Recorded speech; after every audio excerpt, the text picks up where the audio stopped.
Hello, hello, hello, and welcome to a Tuesday evening live stream. Right now, I'm seeing that there are 0 people here, so please let me know that you can hear me and see me because I don't know if you can. I see you in the comments section. Okay, it just popped on 122. So I was like, I know there's people here because I could see how many people were waiting. I could see you guys talking already before I got on. So I think you guys can see me. I think it's always the existential crisis. I can hear you. Hey, Robin Bliss. Hello, my name's Nino. Hi, Susan Chapman. Okay, we're 47 seconds into the live stream. There's already 113 of you here. That's super fast. Do me a favor. Take your shoes off, get comfortable, sit down, grab a drink. My drink is water. I'm being hydrated. I've got 2 of them. This one and this one. I have to finish this one. Let me finish this one while you guys grab your drinks and like the video.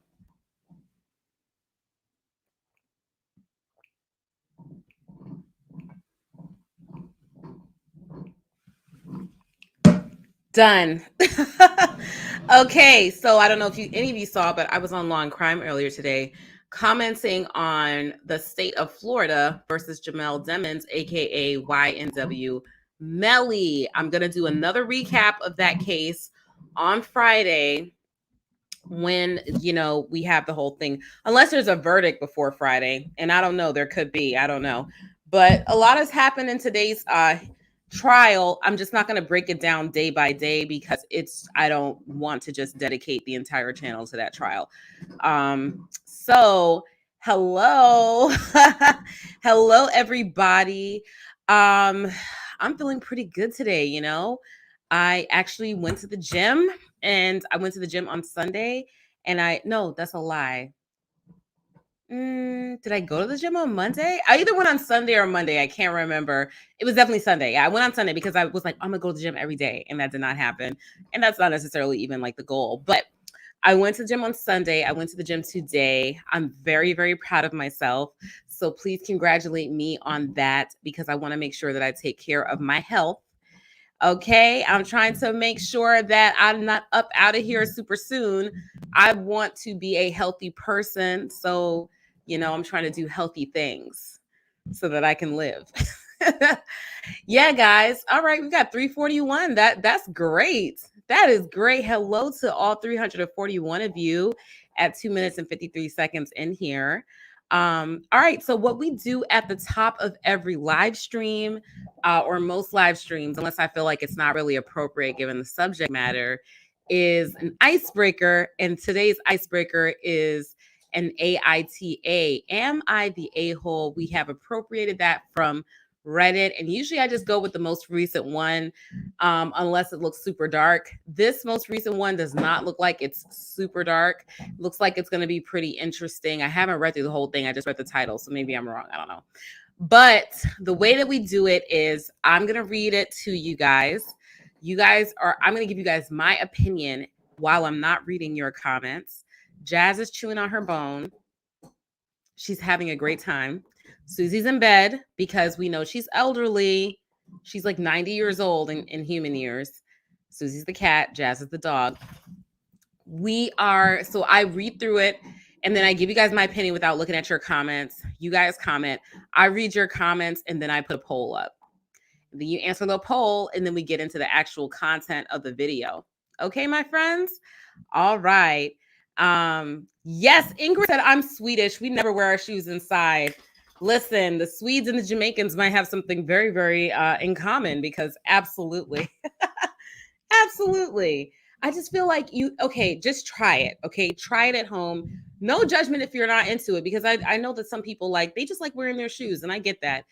Or maybe it's too much of a hassle and you don't have a dedicated space in the front of your house or wherever you enter your home. Say you coming through a mudroom or whatever. You just don't have a dedicated space to take your shoes off. But I promise you, do it for a week and see the difference in your floors, like the little gravelly things that you get on your floors. It saves you so much cleaning. It saves you so much mopping and sweeping. It's just great. Just give it 1 week, and I bet you that you'll see why I'm such a fan of taking off your shoes before you get in the house, and taking off your shoes before we get into this stream, because that is what helps the algorithm know that we are present. If you are not a member of the Lawyer Chicklets, you can do 2 things to become a member of this family. Okay, liking the video, you already have to do that because you're here. You got to like it. You got to do that. So that's 3 things. Number 1, the easiest is to like the video. It's free, it's fun, and it lets your friends know you're here. Number 2, which is also free, is to subscribe to this channel. We passed 125,000 subscribers. I think that we're on, let's see, boop, boop, boop, ba-doop, ba-doop, doo. I should go to the studio. I think we're on 125,584 subscribers. That is amazing. If you are not a subscriber, go ahead and hit that subscribe button, please. I would appreciate that. That would make all of your friends know that you're a cool cat, because they'll see that you're a Lawyer Chicklet subscriber. And a step above that, you can share this current live stream right now on your social media. That's free. Share it on your Facebook, your Instagram, your Twitter. Let people know that you're going live. Every time people, like, I see it, anytime I see that someone has retweeted, oh, we're live right now, I make sure I retweet that so you get a little bit of Twitter notoriety, right? And then a step above that, if you are so inclined, but no pressure, you can become a member of the Lawyer Chicklets. I don't remember what membership costs. I feel like it's like 99 cents or something like that. I don't know, 99 cents, 199, 299, something like that. I didn't even do tiers. I was just like, everyone gets the same thing. You get beautiful little, maybe you do have tiers. I might be lying. I haven't looked at that in a while. Either way, you get cute emojis. And I figured out what our first ever members only live stream is going to be. And it's going to be a Q&A while I do the Hot Ones challenge. So you guys know the First We Feast channel, they do the hot ones with all the celebrities and stuff like that. I'm a big lover of hot sauce. I saw that you can get the hot sauce flight from Hot Ones on Amazon, plus the bomb, which is like the hottest one that they have, or the nastiest one. You can get that separately. So I'm going to get that as well. And you guys will ask me questions, put me in the hot seat, and I will eat hot vegan wings, because I don't eat chicken. I'm not a vegan. I just don't eat chicken. Hot vegan wings while we, talk and chit chat with one another. And so I'll put out like something on the community page. I'll let you know exactly when that's going to be scheduled to be. I feel like it's going to be sometime next week. It really depends on how soon the hot sauce gets here. So that's going to be our first members only live stream. You guys will put me in the hot seat. And so, like, I feel like we can like do something like that every time. Like, I will, eat something spicy or do something weird and wacky, and it will just be members only. And you guys will just talk to me, and it doesn't have to have anything to do with like anything crazy. Maybe we can pick a legal topic to talk about, but we talk about it while I'm progressively making myself more and more uncomfortable. All right. Jazz, when you see the camera move, it's Jazz. She's chewing on that bone, and she might knock over the camera, so just letting you know. All righty, let's set these stream settings. Guys, I'm going to put the participant mode to subscribers only, because that's something that I should have done. I should have been doing more frequently. I started doing it like unannounced to you guys last week. I'm going to make sure that I do that more frequently, because literally that's all I ask for, is if you want to comment, you subscribe. That's it. And it's free. Alrighty. And then we got this. I am now on the back ends of YouTube.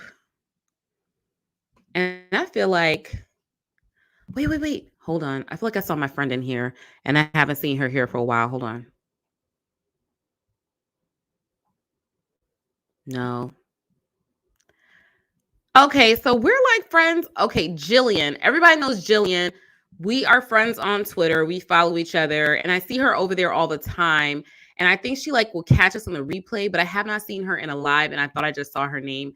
Jillian, if you're in here, let me know, because I thought it's Jill with Graceful Answers Ministries, which is different from the Jillian. Hi, Jill with Graceful Answers Ministries, who I've been seeing killing it in the live streams.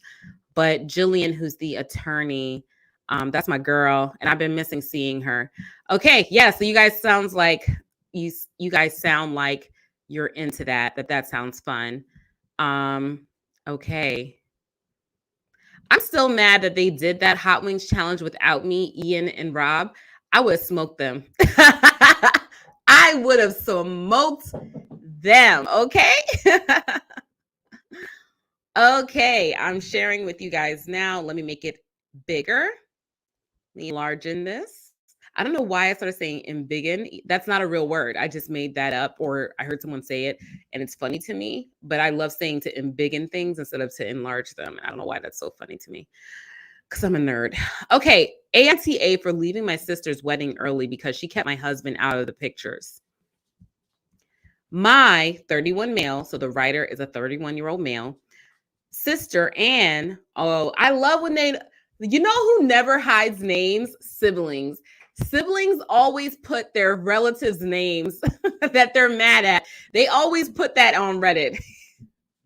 34 female. It could be a pseudonym, but I bet you that's her real name because he's mad at her.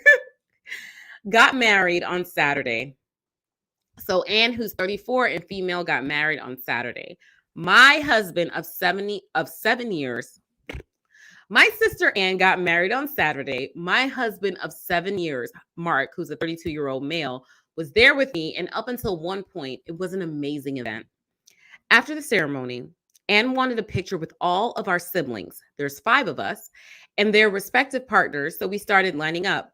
When Anne saw that my husband was standing next to me, she shook her head and said something about him ruining the aesthetic. Apparently, her plan was to put one man and one woman next to each other alternately. My youngest sister, 18-year-old female, who doesn't have a partner and was standing on the very side, offered to stand between the two of us so we could be close and Anne's wish would still be respected. Anne is nuts. I thought that was a great solution. Man, get the F out of here. The way in which I would not be even accommodating that. Oh my goodness. I'm definitely the oldest. You can tell I'm the oldest, right? Because I would have shut all this down. Anyway, I thought that was a great solution, but Anne disagreed and told Mark to get out of the picture. He's quite introverted and tries to avoid confrontation under all circumstances. So he simply complied and told me not to get angry. But it was obvious that he was hurt and disappointed by being left out.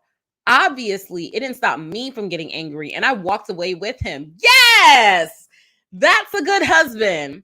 I can understand that Anne wants her wedding pictures to look exactly how she imagined them, but I think that the idea my younger sister proposed was very reasonable. I congratulated Anne and her husband one last time, but then I say my goodbyes. When I was asked why we were leaving early, especially before taking the pictures, I said that I didn't feel like our presence was wanted. We left before dinner was served, and I took Mark out to his favorite restaurant to cheer him up a little. Anne has texted me since saying I was being overly dramatic and making a fuss over nothing. Our parents have tried to remain neutral, but except for my younger sister, the rest of the family supports Anne and thinks that leaving early was going too far and that I should have sucked it up instead of ruining her big day. My husband is able-bodied and white, so is most of my family, but we are indeed a gay couple. That was an edit, I think, in response to some of the questions that people had. Are you the a-hole for leaving? No, I'm not even seeing what any of you guys are writing. I am so heated right now. Jazz, I'm heated, girl.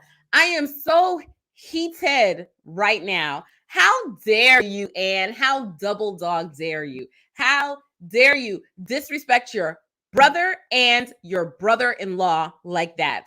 Simply because you wanted a certain aesthetic. That's not why. It's because you're homophobic. That's why.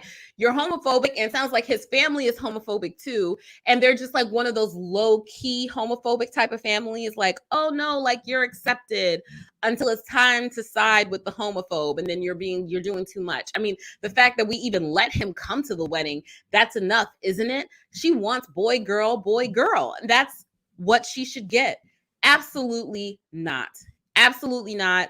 If I was her mother, foot would be inserted into butthole, because that is so disrespectful, so rude, so unloving, and so nasty. Just low. I hate it. I hate everything about it. I feel very, very strongly about this one, apparently.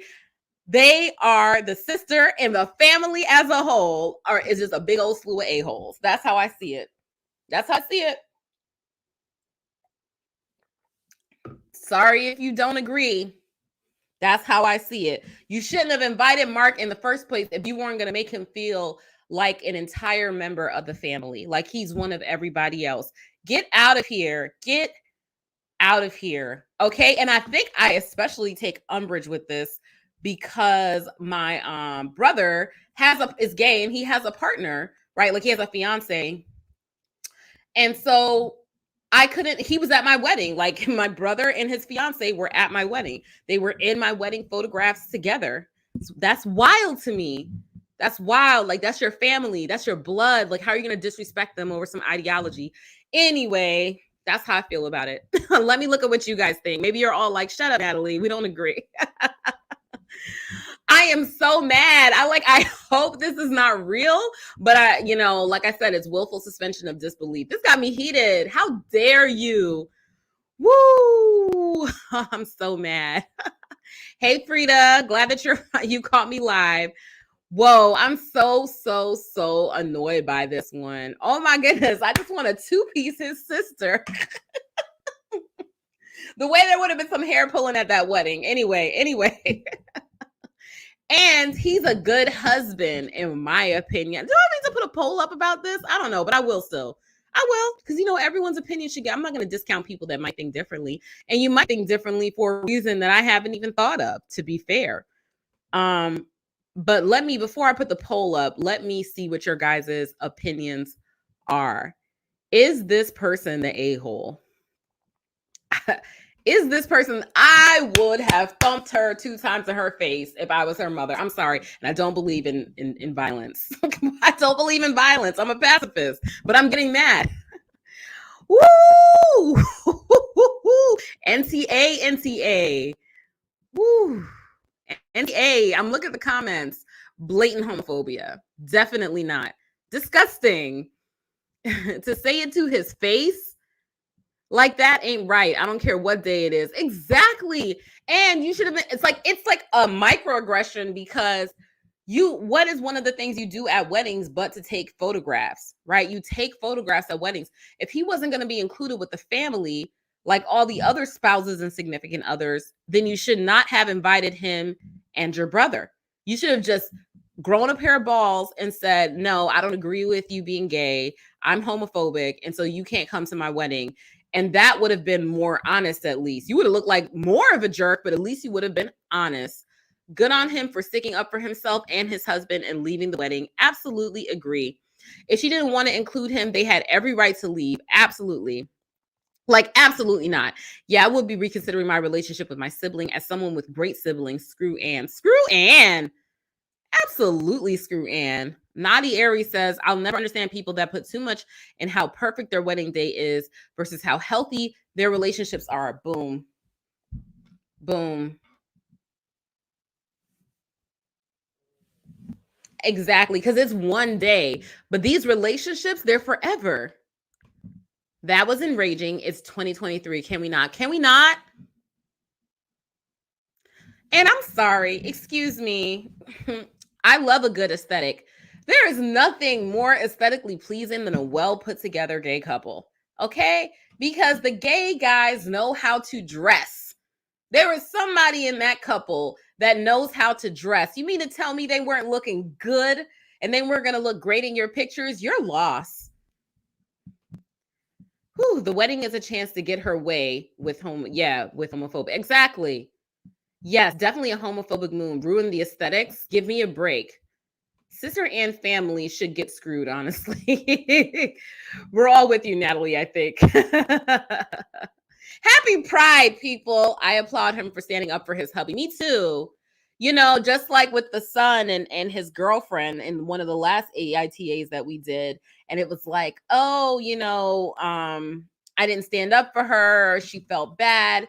And really what it came down to was, if she really felt that badly about it and you care about her opinion, maybe you don't take the picture either. This husband was very much like standing in his strength, the aesthetic. Yeah, give us a break. The sis and the fam is the a-hole. Agree. Ew, the family is, yeah, they're trash. God knows not to put me in those situations because I'm going to jail. I'm going to jail. I'm going to jail because if there's one thing I'm going to do is tell my sibling what I think is right and what I think is wrong. And that is wrong. That is wrong. I cannot even. J Flo is a new member. Welcome to the Lawyer Chicklets. Amanda loves Dragon Age. Welcome to the Lawyer Chicklets, my friend. Mike Dorado. Who the heck is Mike Dorado? Hi, Mike Dorado. Thank you for the super chat. I have to ask, how was that not a mistrial? Thank you for another live. That is the YNW Melly case. You're welcome for another live. I don't know how it wasn't a mistrial, to be totally honest with you. I think it should have been. I'm not going to lie. I'm not sure what the reasoning of the judge was because it was a written order. Maybe we'll see. Maybe he'll express something about it. But I think that comes back on appeal if he gets convicted. I think that should have been a mistrial. Oh, those approximately 256 people who have not liked the video are the a-holes. Meso Carib, thank you very much for the super chat, and thank you for that perspective. That was a little fire under y'all feet to like the video. It's free. We're at 681 people here at 21 minutes and 13 seconds into the live stream. I think now is a good time to put the poll up. So we're going to start the poll. And it's who is the a-hole?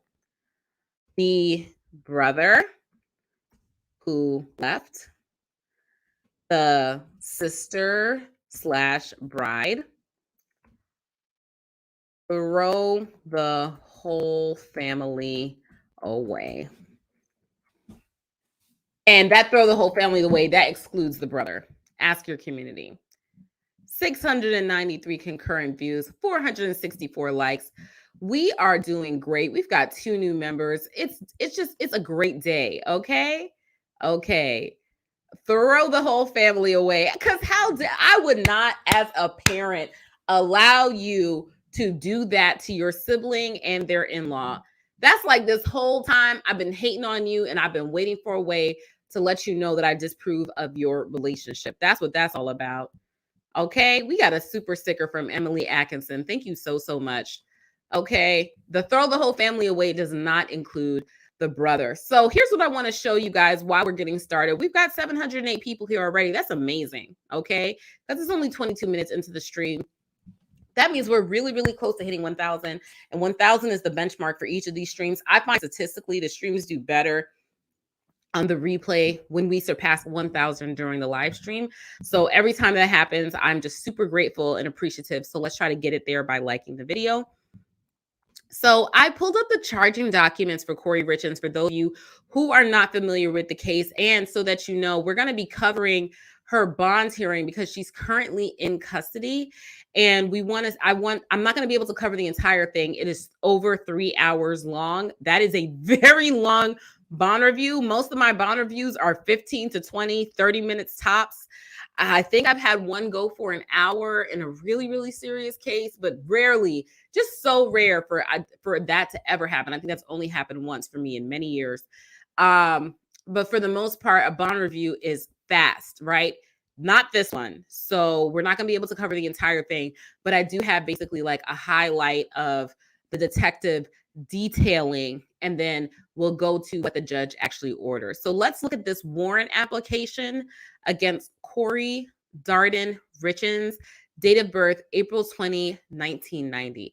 It's so weird for me. I'm not even that much older than her, but when I can remember the year 1990, like I can remember what I was doing, what I was up to. And like people born then are married with children and then allegedly killing their husbands. Like that doesn't seem like that long ago, but it is. Okay. The undersigned prosecutor states on information belief that the defendant either directly or as a party committed the crime of, let me read slowly, criminal homicide, aggravated murder, DV. I think that means maybe domestic violence, in violation of Utah Code, a first-degree felony as follows, to wit. We're back in the state of Utah. That on or about March 3rd, 2022 in Summit County, state of Utah. Oh no, we weren't in Utah with Lori Vallow Daybell. We were in Idaho and Arizona. So I just said Utah because of the Mormon connection, but no, Idaho. So we're in Utah now. This might be one of our first cases in Utah, now that I think about it. In Summit County, state of Utah, the defendant did intentionally or knowingly cause the death of another individual under any of the following circumstances. Why can't I speak today? Under any of the following circumstances. Subsections 16. The actor committed homicide by means of the administration of a poison or any lethal substance, or of any substance administered in a lethal amount, dosage, or quantity. Furthermore, the defendant was a cohabitant with the victim. I guess that's an aggravating factor. So the use of poison and a cohabitant, which I think is a DV, domestic violence murder. Let me just check with you guys and make sure that we're on the same page. Yes, Gwyneth Paltrow was in Utah, but I did not cover Gwyneth Paltrow at all. I was in court when that was going on. I was in a trial. I won that trial. I was in a trial when the Gwyneth Paltrow case was happening. I just tweeted something about it. I didn't cover it here on YouTube. Possession of a controlled substance with the intent to distribute.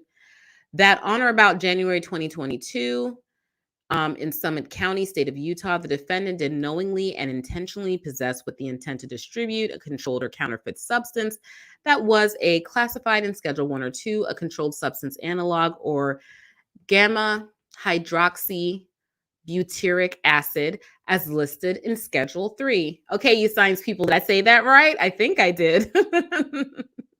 Women in STEM. Okay, so that is the count related to the poison that was administered. So I guess, yeah, if you administered it to someone, you definitely possessed it. It's interesting that they charge that here. A lot of times when murder is charged, they won't go and then charge the possession of the thing that led to the murder. But sometimes they do. Like you kill somebody with a gun, you're charged with possession of the gun. So here you're charged with possession of the poison.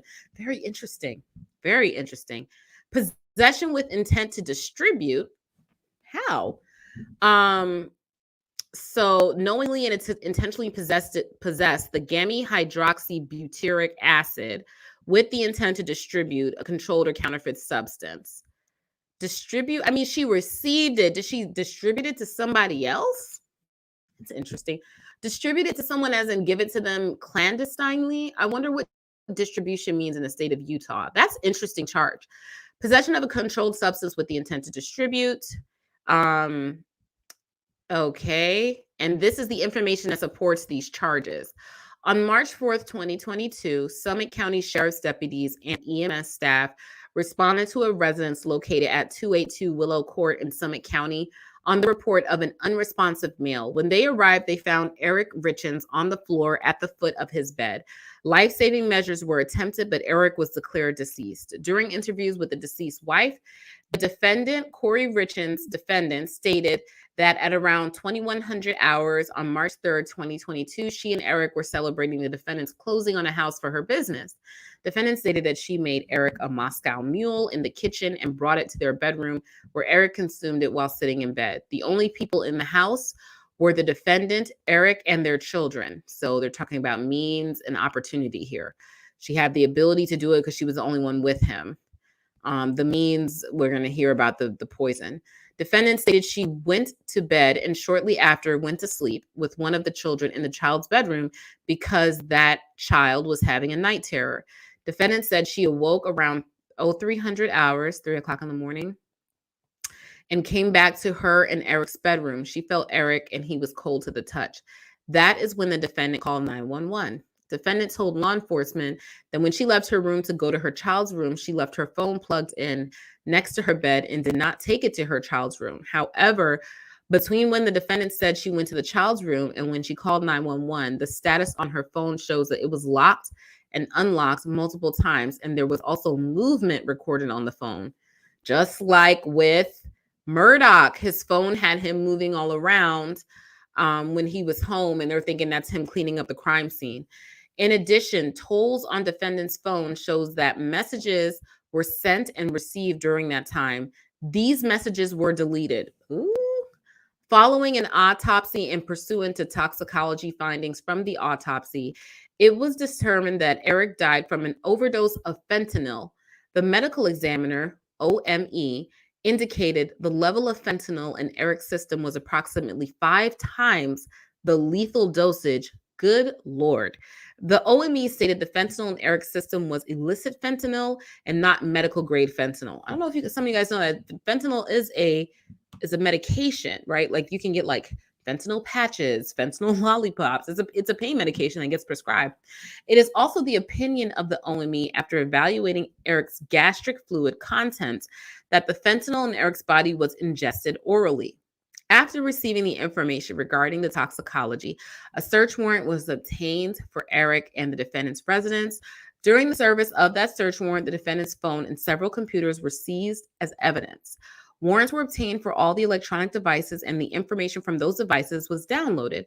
When investigators downloaded defendant's phone, several communications between the defendant and CL were located. Is that an informant?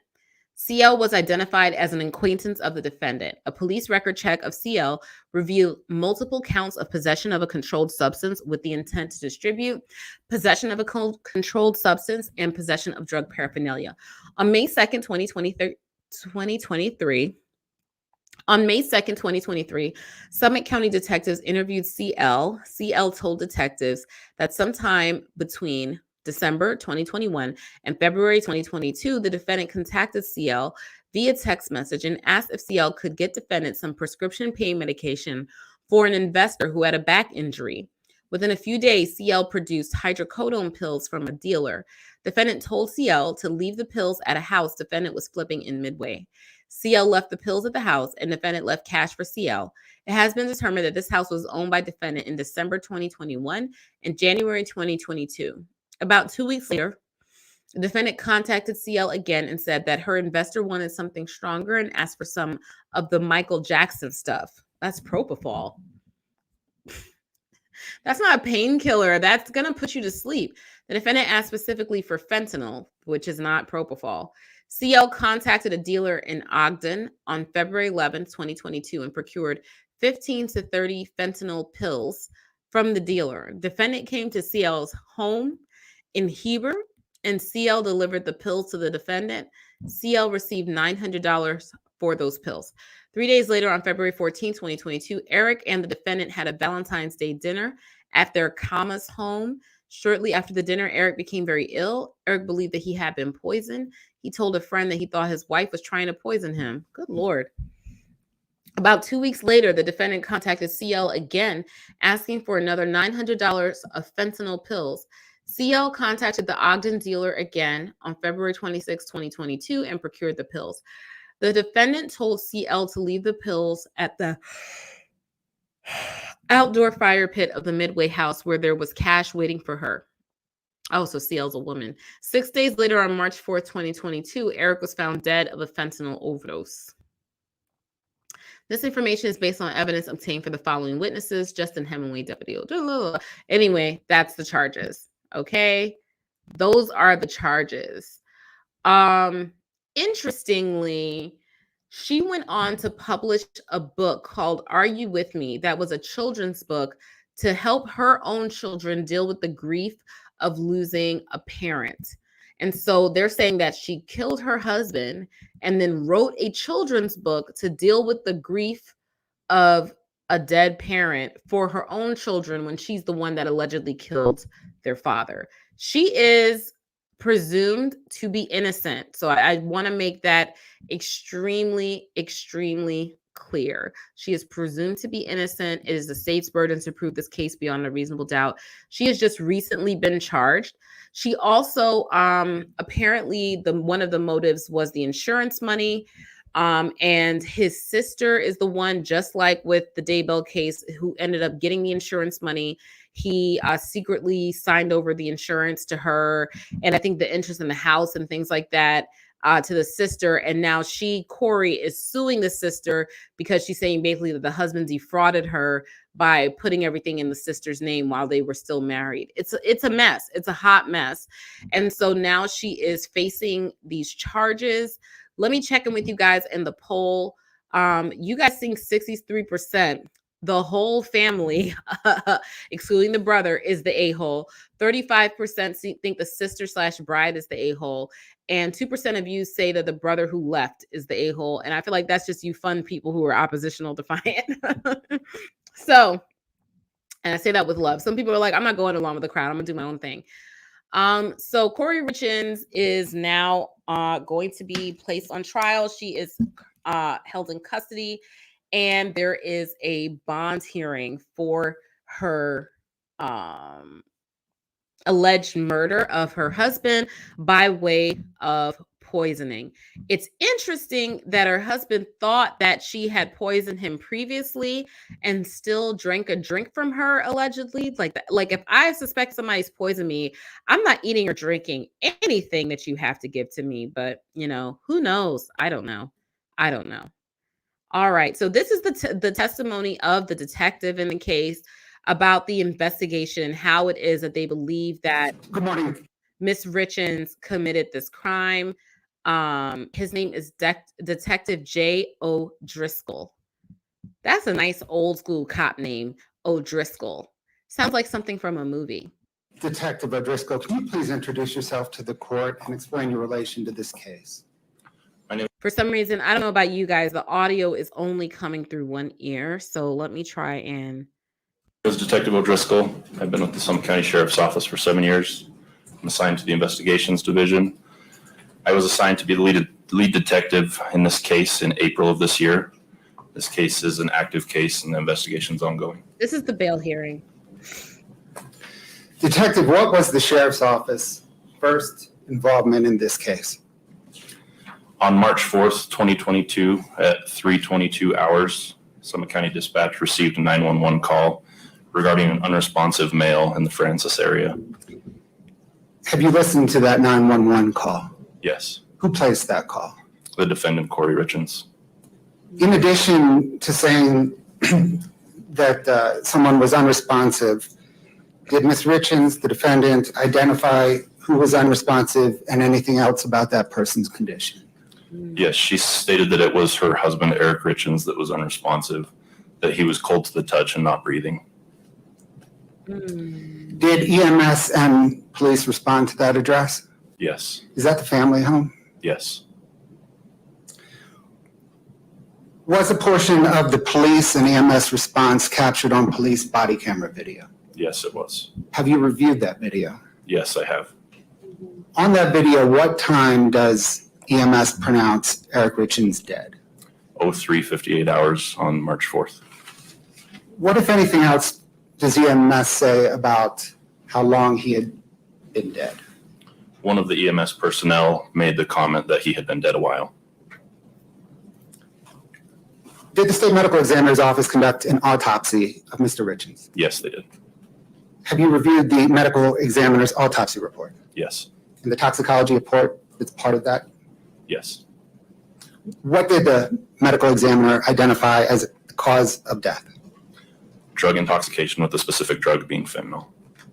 I'm going to now ask you, Detective, some questions about someone with the initial CL. Do you know who I'm talking about when I say CL? Yes, I do.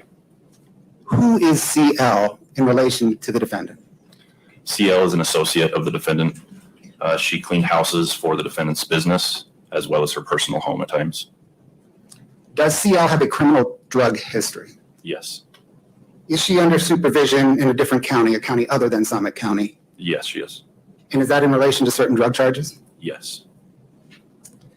Does the court program in which she's in monitor treatment and testing, et cetera? Yes. Do you know how CL is performing in that program? Based on my interactions with CL, she is progressing through the stages of that program, and that her personal outlook on her recovery is optimistic. Have you interviewed CL in connection with this case? Yes. Approximately how much time have you spent interviewing her? Over the course of multiple interviews, several hours each, I would say upwards of 10 hours. Was CL in custody when you interviewed her? Yes, she was. Was that interview captured on video and audio recording? Yes. What, if any, promises did you make regarding, or to CL regarding her cooperation with being interviewed? CL was not made any specific promises, but at the outset, So the reason they're bringing that up is because they are getting ahead of any arguments that may be made in the future that CL is an unreliable witness because they're a drug addict, basically, or a drug user. of our interviews, we explained to her that her cooperation in our investigation would result in us working with the prosecutors that were responsible for the charges she was facing. Did you express to CL the seriousness of this case as well as the charges she was facing? Yes, we expressed to her the seriousness of the charges and the possible results of those charges. As well, we impressed upon her the importance or the value of her testimony in this case as it related to the charges that she was facing, and that her testimony or any information that she may have was more important to us. Did you stress to CL that the information you were asking her about needed to be credible and verifiable? Yes, we told her at the beginning of our interview that any information that she may have, we would need to corroborate in order for it to be of value to us. Did CL cooperate with being interviewed? Yes, she did. Did CL know Eric Richins? Yes, CL told us that during the time that she spent cleaning the Richins home, she got to know Eric, that she felt that he was a really good person, she liked him, and she was very saddened to hear that he had passed away.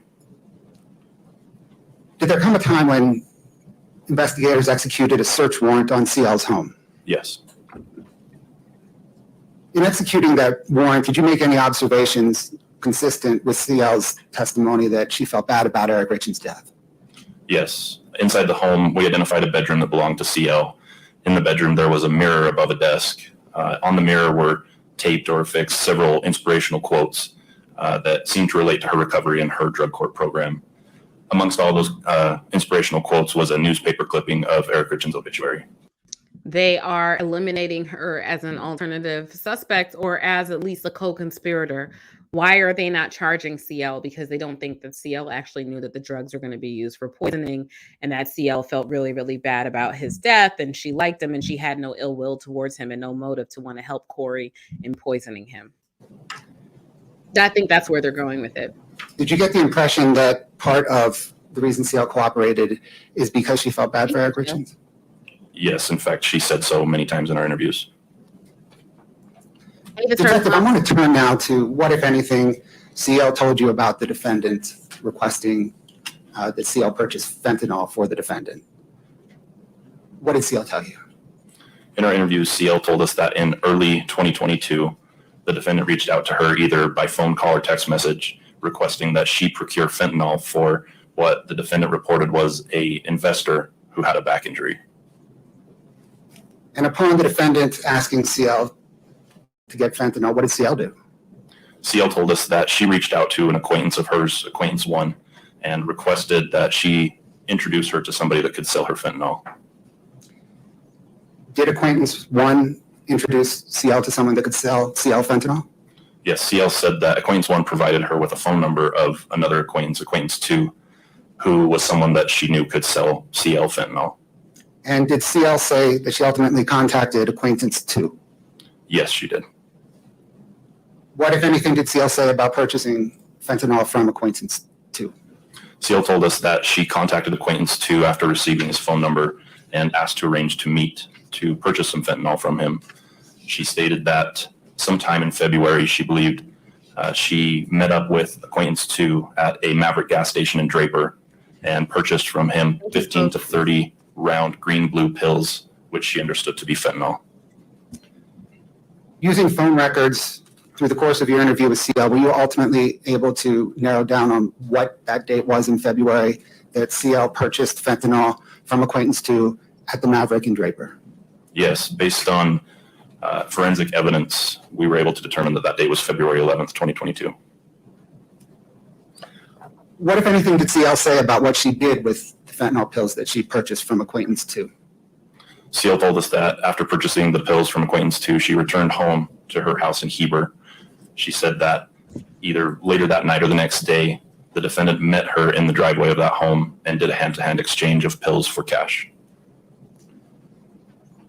I'm going to turn now, Detective, to some questions regarding witnesses who corroborate CL's testimony, okay? Okay. You mentioned acquaintance number one. Have investigators interviewed acquaintance one? Yes. Have you reviewed body camera, audio and video of that interview? Yes. Does acquaintance one corroborate CL's testimony? Yes. She stated that CL contacted her in early 2022 and asked for someone that could sell her fentanyl. In the body cam, she also retrieves her cell phone and shows investigators the messages that corroborated that. Probably in a counterintuitive way. This is not great this is just a judge. There's no jury here. And it's just a judge finding whether or not there's enough grounds to hold Miss Richins, either because she is a danger to the community and a flight risk. But as the defense is, obviously your client has all these terrible allegations. But at the time of the bond hearing, it's very, very early in the case. And so we normally don't have the same information that the prosecution has. Usually we don't have full discovery. We don't have all the body cameras. We haven't had the chance to be looking at things for months and months and years before deciding whether or not to bring charges. We just got the case. Then the state has time to hand it over to us, and then we need time to review it. So we're always a lot bit behind the prosecution and the police by the time that we get the case. But they're giving so much information away at this bond hearing.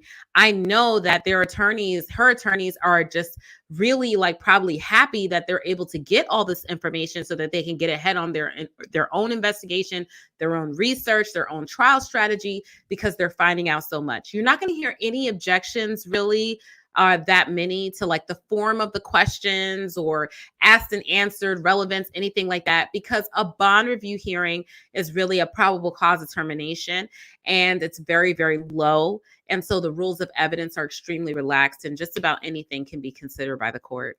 There's some limitations, but those limitations are few. All right, well, I don't understand why you didn't start playing again. And what kind of messages were they? They were messages between acquaintance one and CL on Facebook Messenger app. And have you reviewed those messages? Yes. Freedom Ring. Is the first of those messages dated February 6, 2022 at 1:37 p.m.? Yes. Does it read, text me, I've got a question, won't do it on this? Yes. And that's CL writing acquaintance one, asking acquaintance one to text CL because she didn't want to write over Facebook Messenger? Correct. Did acquaintance one say whether or not she ever, in response, contacted CL?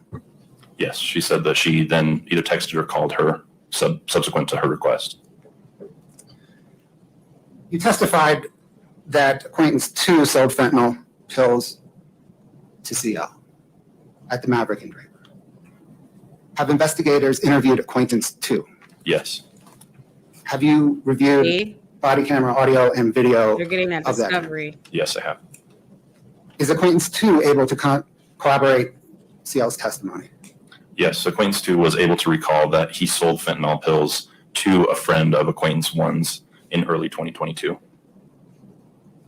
at a Maverick gas station in Draper. I'm going to turn our detective to some forensic data questions and whether forensic data corroborates CL's narrative, okay? Okay. Have you reviewed carrier records of the defendant's phone? Yes. And I want to just clarify one thing. I'm talking right now about carrier records, different than cell data records.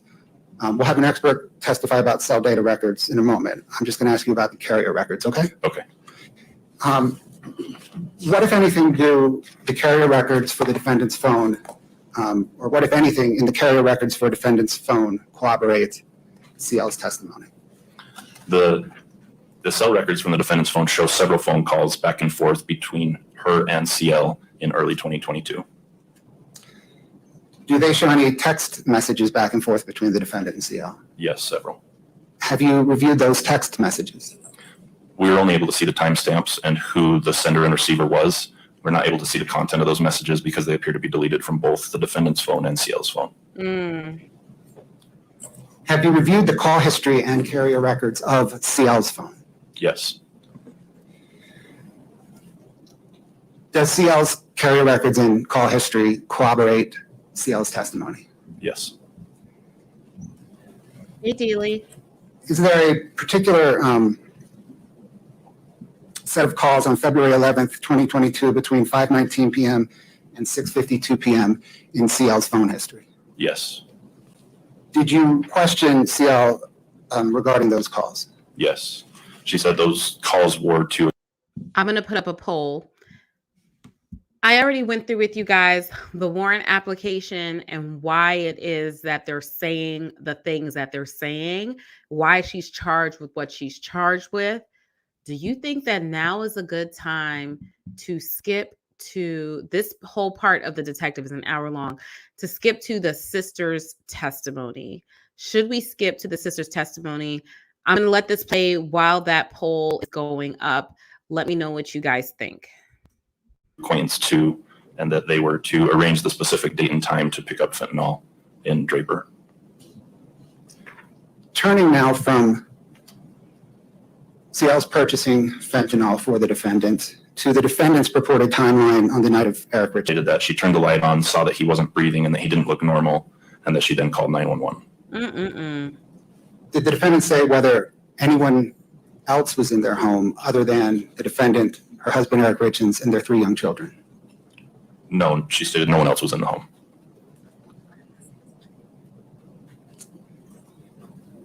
Turning now to the defendant's statements regarding whether she performed CPR on her husband, okay?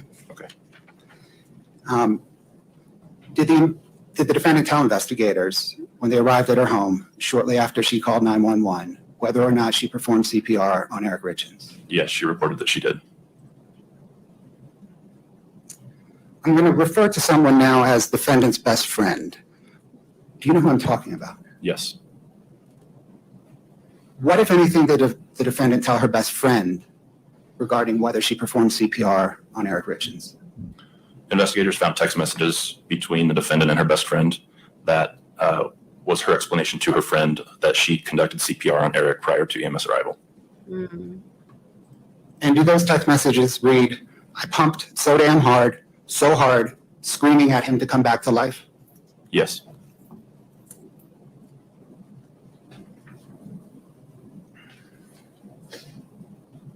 You testified earlier, Detective, that EMS responded. Have you interviewed the first EMS responder? Yes, I have. What observations did that EMS responder make? They told me that when they arrived, they began CPR compressions on Eric, and that upon beginning those compressions, Eric began to foam at the mouth. He stated that that observation indicated that CPR was not likely conducted before he arrived. Okay, so that is going to, I think, cap where we're going to go with him. The comments are very clear in the poll to go to the sister next, but what we're going to do actually is go to the phone expert next. And hopefully I'm not sure what the timestamp is on the Court TV 3-hour long video, but this is very informative. We know that CL is the criminal informant. Some would say snitch.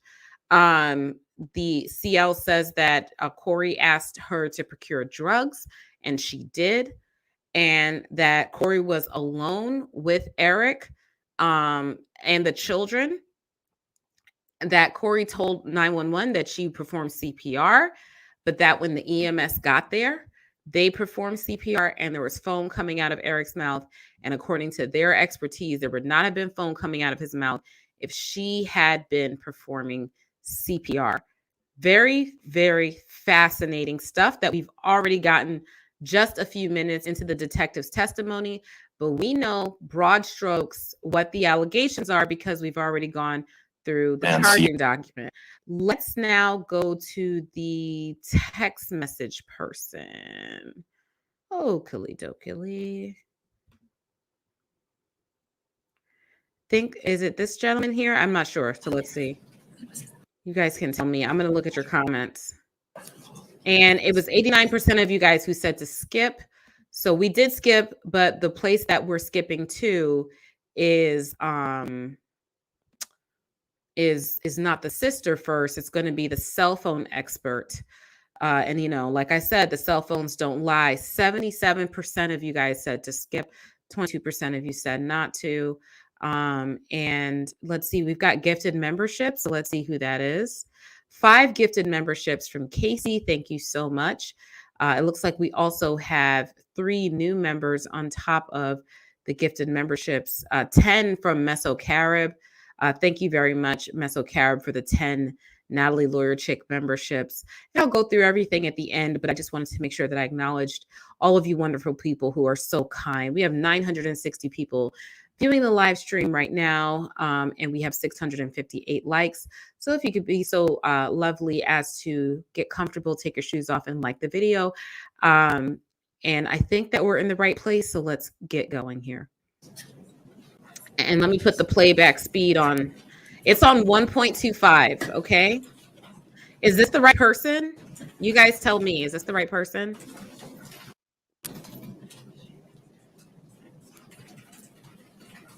Hey, Laced and Chains. I'll know if I skip forward a bit. Please proceed. No problem. Oh, that's a young judge. I'm sure everyone appreciates it. No, great. Thank you. Detective, just a couple more points I want to ask some questions on. No, this is the detective. Okay. This is the detective. Okay. Okay. Does it contain digital information pertaining to the night of March 3rd and into the morning of March 4th, 2022? It does.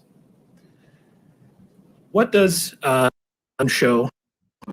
Well, let me ask you this time that phone is used on March 3rd of 2022. Activity reported on the defendant's phone is an activity device movement, 22:33 hours or 10:33 p.m. on March 3rd. Not Judge Daddy. Behave yourself, ladies. Let's remember.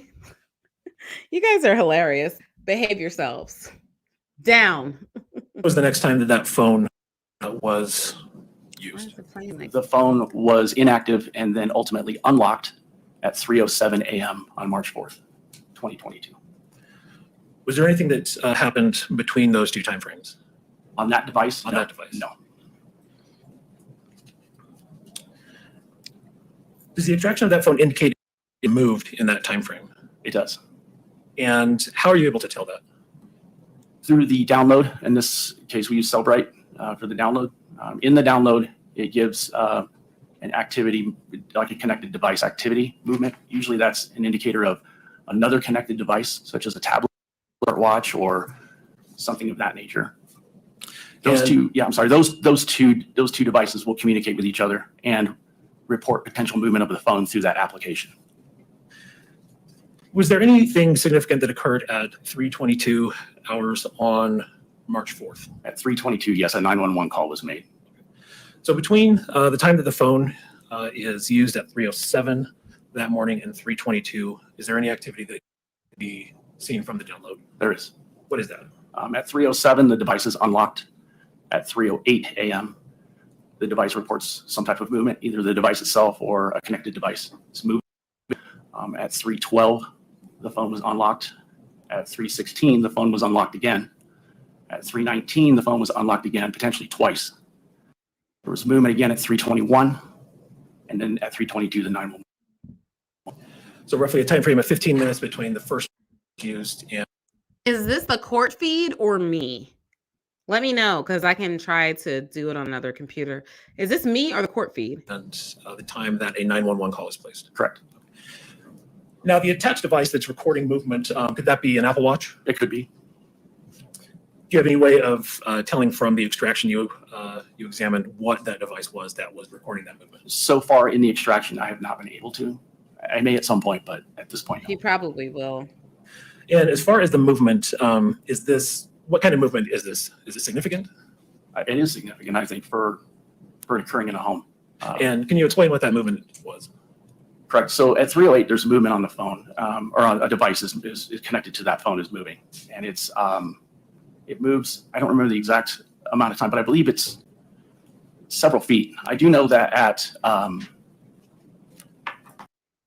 some point there was 2 movements right before the 911 call, and they're both significant. One was about 240 feet, it's like 74 meters and change, and the other one was about 130 feet. This is right before the 911 call. Okay, thank you. Mm. As you were analyzing the forensic data from that extraction, were you able to observe any noticeable patterns of deletion from that phone? It appears that there is some deletion in that device. Okay. And can you describe what is being deleted in that phone? It looks like there's gaps in things like web history, web searches. Looking stuff up and then deleting it, moving around when you're supposed to be performing CPR. Particularly the call log. When a person receives a call or a text, those are recorded in the call log of the phone. And there are texts there's messaging that is included in the carrier report that I would expect to see also logged within the device that are not in the device. Okay, so you're seeing those in the carrier records, but not on the device themselves. Multiple calls and texts to an individual, I would expect to also see Annoying. the call log of the device itself. And in a lot of instances, particularly there's a lot of that is missing. And from the carrier records, are you able to tell who those calls were going to? Yes, Who was that? there are several people, but as it relates, one that stood out was that has been mentioned as CL. Hmm. In those carrier records, were there logs of calls made in January of 2022? I don't recall January. Did you analyze a forensic extraction of a second iPhone belonging to the defendant that was seized in May of 2023? Yes. When did activity? The activity on that phone started shortly after her original phone was seized in April of 2022. Were you able to observe internet searches on that phone? Yes. And did you a PowerPoint of some of those searches? I did. And just for the court and counsel's reference, this is docket item 141. Were you able to tell when those searches were done? Yes. How did you do that? There is a date and time stamp of the history, the web history. So for instance, if you visit a website and you click through it using your device, it will report what date and time that did that connected to that website. I see. On April 18th of 2022, internet site of an article entitled "What Happens to Deleted Messages." On May 10th of 2022, did that phone access a site for an article entitled "How Do Police and Forensic Analysts Recover Deleted Data from Phones"? Yes. Whoa, wait a minute. See, the glitches in the court feed, if someone could put in the comment section a better court feed, let me know because I'll use that. But I was looking for one just now, couldn't find it. So it's kind of like throwing me off. But listen to what these searches are that are deleted. Because, you delete stuff on your phone. It doesn't mean it's deleted forever. Sometimes you can do a deep extraction and get it off of there if it hasn't been overwritten. On May 10th of 2022, did that phone access a site for an article entitled "How Do Police and Forensic Analysts Recover Deleted Data from Phones"? Yes. Ooh, ooh.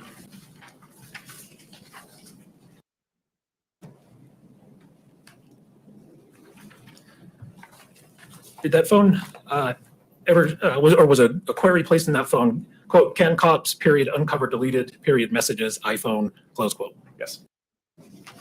Did that phone search, quote, "How to, period, permanently delete information from an iPhone remotely," close quote? Yes. Ooh, that's incriminating. Did that phone search, quote, "Luxuries for the rich in America"? It did. Did that phone search, quote, "If someone is poisoned, what does it go down on the death certificate as," close quote? Yes. No, she didn't.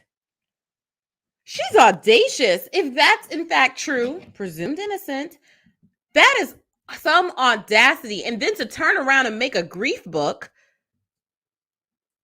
What does poisoning go down as? She might as well just search what happens if I murder my husband. Quote, "Luxuries for the rich in America." It did. Did that phone search, quote, "If someone is poisoned, what does it go down on the death certificate as," close quote? Yes. Were you able to tell when those things were searched? The search themselves, there was no date and time reported for the individual search. However, I found corresponding websites to those searches that did have the web history. And was there a certain time frame that these searches were made? Can you describe what that was? It's typically between, The search was that got cut off was luxury prisons in America. She thought she was going to go to Club Fed. They don't have that for murderers. shortly after her original phone was seized. So from middle of April of 2022 through, memory serves me right, about August of 2022, off and on. Thank you. Now, you mentioned your training with cell phone mapping using cell tower data. Yes. Have you implemented in your review of the evidence in this case? I have. Can you explain just briefly cell phone mapping is done using cell phone Sure. cell tower data? Sure. Sorry, I looked that way. I'm used to talking to a jury. So it's mapping is accomplished by taking call detail records. I'm just going to skip that a bit. Were there any communications from the phone at that Because he's qualified. This is a bond hearing, so his qualifications aren't quite as important as they are with the jury. time while it was at Maverick? Yes. Did it communicate belonging to a person relevant to this investigation? It did. Who was that? At the Maverick, it communicated with, I guess, corroborating witnesses to the drug purchase on the 9th. When the device was utilizing it in Francis, it was about mid-9th, and CL's phone was in communication with the defendant's phone. It's Utah. Right. Did the phone go to a location in Midway, Utah, on or about that day? Yes. Are the movements that you for CL's cell phone on March 9th of 2022 consistent with the information she gave to law enforcement in this investigation? Finally, I want to speak with you briefly about One moment. Mr. Eric Richins' phone. It's driving me up the wall. Hold on.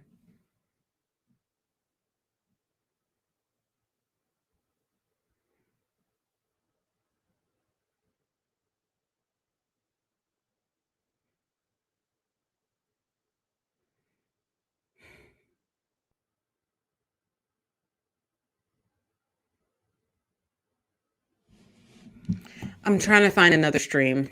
It's driving me crazy. Hold on.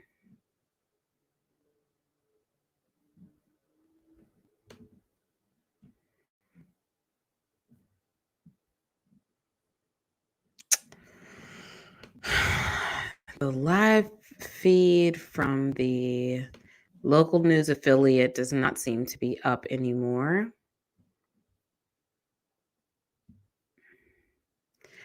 Okay, let me see if this one's a bit better. Hold on.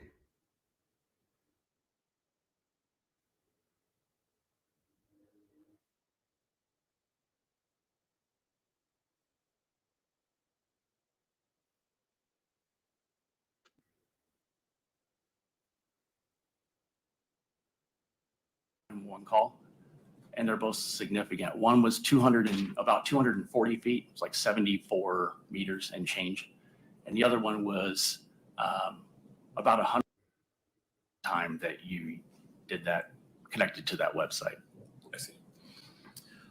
On April 18th of 2022, did the phone access an internet site of an article entitled "What Happens to Deleted Messages"? Yes. Okay, I think this one's better.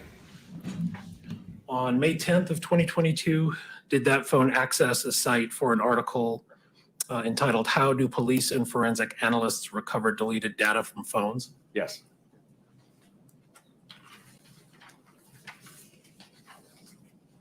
This is it.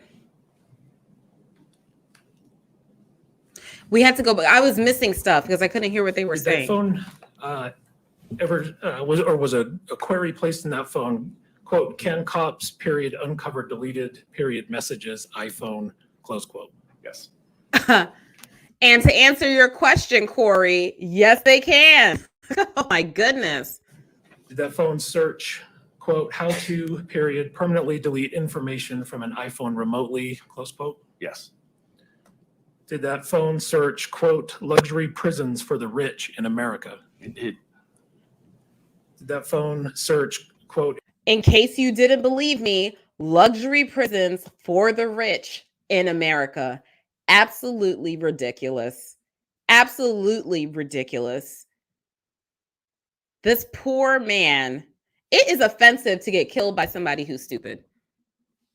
if someone is poisoned, what does it go down on the death certificate as, close quote? Oh my God. Were you able to tell when those things were searched? The search themselves, there was no date and time reported for the individual search. However, I found corresponding websites to those searches that did have the dates and times in the web history. And was there a certain time frame that these searches were made? They were. Can you describe what that was? It was typically between, well, shortly after her original phone was seized. So from April, middle of April of 2022 through,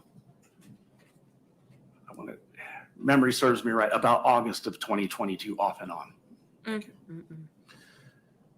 Now, you mentioned your training with cell phone mapping using cell tower data. Yes. Have you employed that in your review of the evidence in this case? I have. And specifically, can you explain just briefly how cell phone mapping is done using cell phone Sure. cell tower data? Sure. Sorry. That is I'm just talking to impressive. Kouri. So it's so cell mapping is accomplished by taking call detail, estimated skip range to that, which is a bit ambiguous on the range. However, it will tell us at least what Is, for lack of a better word, broadcasting or collecting signals. Yeah, so we can determine the orientation of the device to certain locations. I see. Yeah. Did you map data from CL's phone extraction? I did. Okay. Were you able to track that phone's movements on February 11th? This is the same thing that happened to Murdoch, that they were able to use his phone or his Apple Watch to track his movements. And then the GPS in his car. Guys, your movements are not secure anymore. You have one of these devices on you and you're moving around. It's being tracked. You know, I don't have my Apple Watch on right now. I kind of regret that purchase. It's downstairs on the charger. But yeah, you have that on. That's tracking your movements. And with a valid warrant and subpoena, the state can get it and just broadcast wherever it is that you've been. And it's up to your defense attorneys to call into question the accuracy of that data. This is a much better feed. So I'm glad that we found this, because that was unwatchable before. Of 20. Oh, we hit 1K. Woohoo! That's always great. Thank you all so much for joining us. Please make sure that you like the video. Thank you, thank you, thank you. You are amazing people. I appreciate you so much. 22. Yes, At any time, was it at or near a Maverick gas station in Draper, Utah? it is. And are you aware of the significance of that location in this investigation? I am. And what is that? This is the location that CL had indicated to detectives that she bought drugs on behalf of the defendant. Ah. Do you recall approximately? So the GPS data on the defendant's phone is linking up or corroborating what CL said. Very helpful to the state. And again, this is a bond hearing. So all the proof that they in foundation they would normally need to lay out in front of a jury, they don't need to do that here. What time of day that was? It was there. She shows up on that tower near that Maverick at about 6:49 p.m. and remains there until about 8 p.m. on February 11th, 2022. Does that phone make any calls or send any texts while at that location? It did. And to anyone notable to this investigation? Yes, 2 people. Who was that? One would be to another acquaintance in which CL indicated she had purchased the drugs from. And CL was also texting with the defendant. While she was at a gas station in Draper purchasing narcotics. Correct. On that day, did the phone go to a did the phone go to a location in Heber City? It did.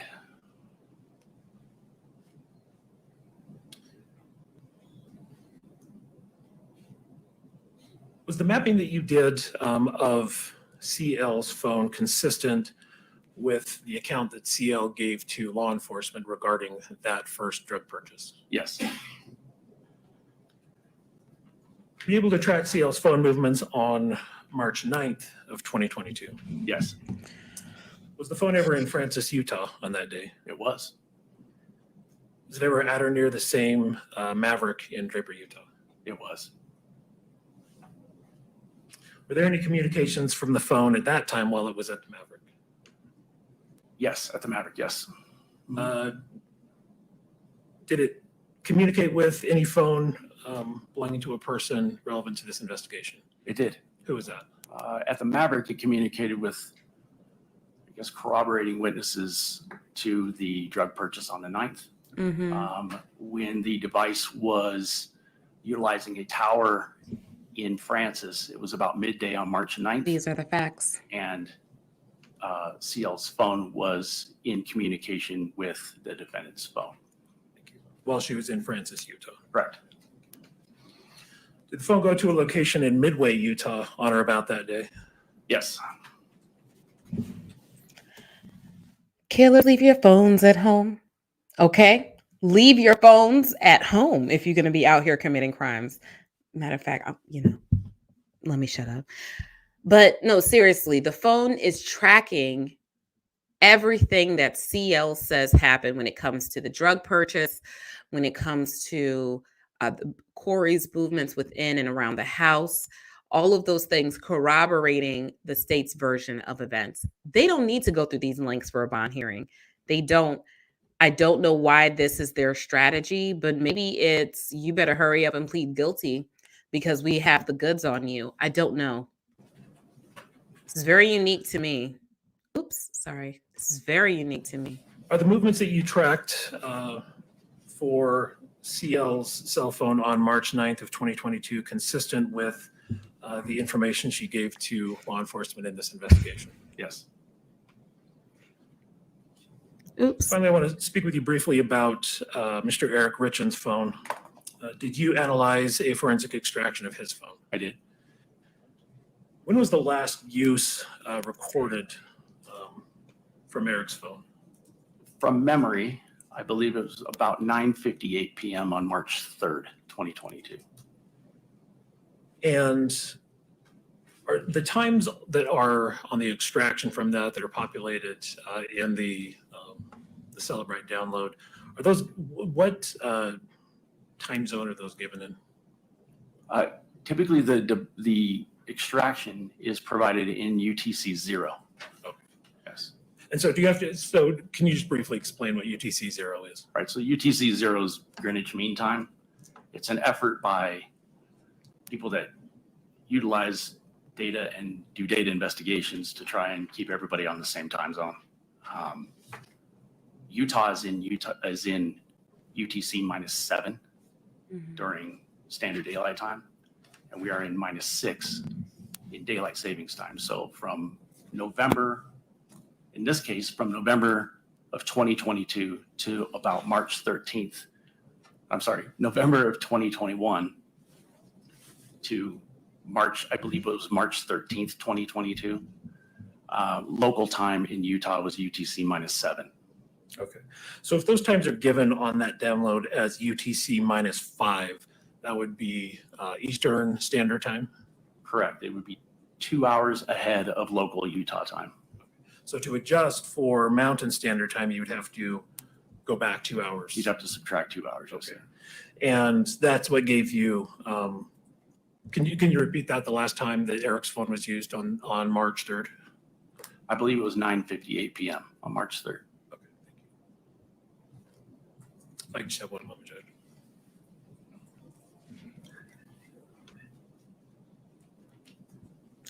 What does poison go down as on the death certificate and luxury prisons?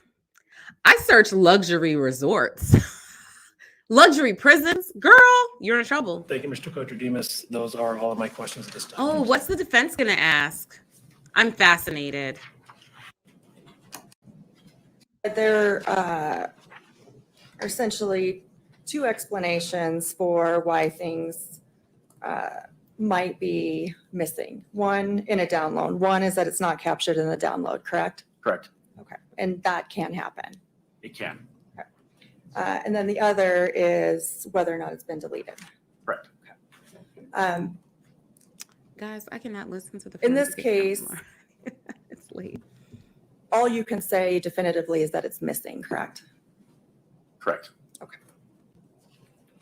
Right.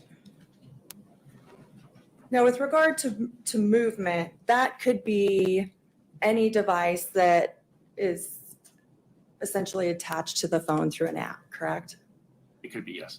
Okay. And Okay. so you can't say, looking at what you analyzed, exactly what device that was, correct? So far, no. This is great. This will be great for cross-examination during the trial itself if this actually makes it to a trial, right?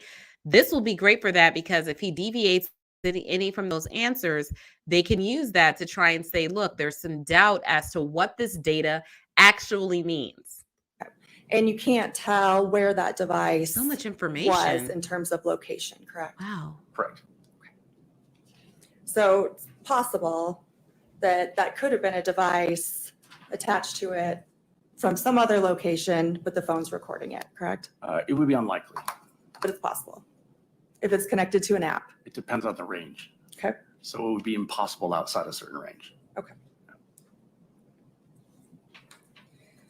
And there's a number of different ways to, or different programs, and forgive me, I am not an expert in this. So there's a number of different programs or extractions that can be done on phones, correct? Or different ways to do them. Correct. Did you perform an independent extraction on this phone? I did not. Okay, or on any of the phones you've talked about today? No.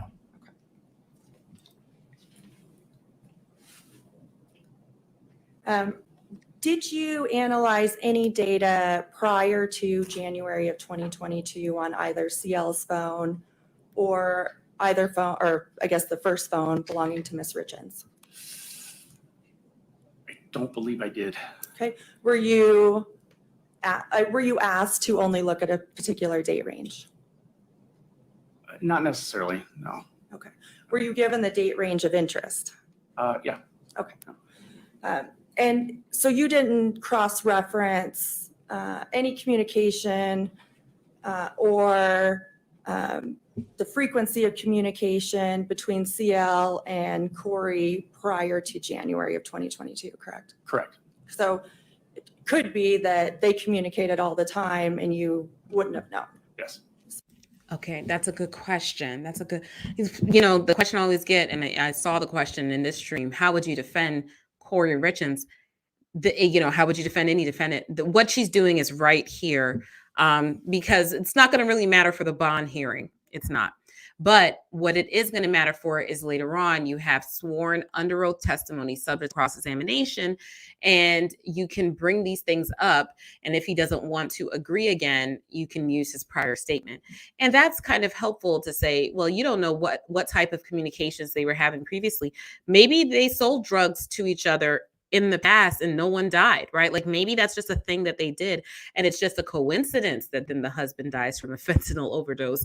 I'm chuckling myself as I say it because that's not a very believable excuse, but stranger things have happened. So it really is a possibility, and you don't know unless you eliminate it, and you didn't look into any other communications other than the time period that you were given. These are all valid questions. You got to work with what you got. So this could have been just a normal course of communication between the two. Yeah. Sure. Yes. No, she's gorgeous. She has great bone structure.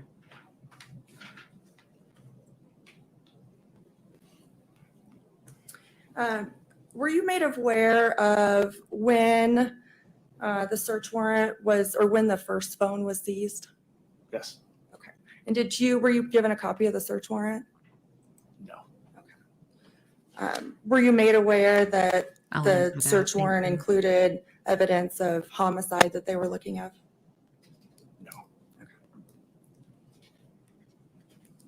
And in that first phone, prior to Eric passing away, were you able to review any search history of the web browser Of whose device? on the first device of Ms. Richins? Of Ms. Reed, yes, Mhm. yes. Okay. And were there any searches related to fentanyl on that? Not that I found it. There were not many searches available to And look at. no searches related to prisons either? No, not in that time frame. No searches related to deleting messages? No. And so all the searches came from the second I phone, like her correct? too. The web searches mentioned, Yes. yes. Okay. Yes. And that was the phone that was seized after the search warrant was issued for the first phone, correct?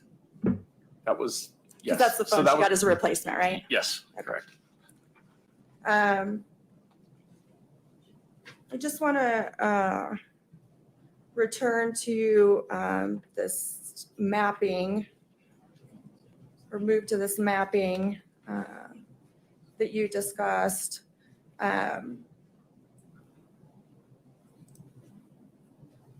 Did you look at the mapping on the second phone of Ms. Richins? I did not. So the state didn't ask you to compare Ms. Richins' phone to CL's location at any point, correct? They did, Okay, yes. they but you did. couldn't do it? Or didn't do it? The records, the mapping location for those call detail records through Verizon are no longer available On the second phone? on either phone. Okay, so you were able to get them off of CL's phone, but because of Verizon, you weren't able to get them on Ms. Richins' phone? Correct.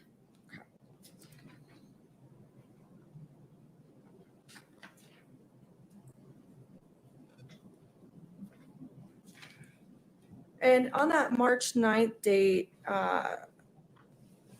you discussed her being in Francis midday in the Maverick. What time was she at that Maverick? It was about 3 p.m., So after 2 or she'd 3 been, p.m. after she'd been to, Thank you deeply, Emmy. She had, She gifted 5 Natalie Lawyer Chick and memberships. she was To Francis. she was in Francis around midday, okay. and she was at the Maverick at about 2:33 p.m. Okay. Did she go back to Francis? She went to Heber.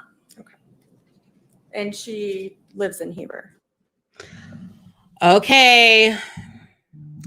You guys want the accountant? I don't know if I can do that, but we're going to go to the sister and we'll see how that turns out. Give me 1 second. Dear Hold on. Judge Mrazek. Okay. Hello? Hold on, babe. You said hold on? Yeah. Yeah, hold on.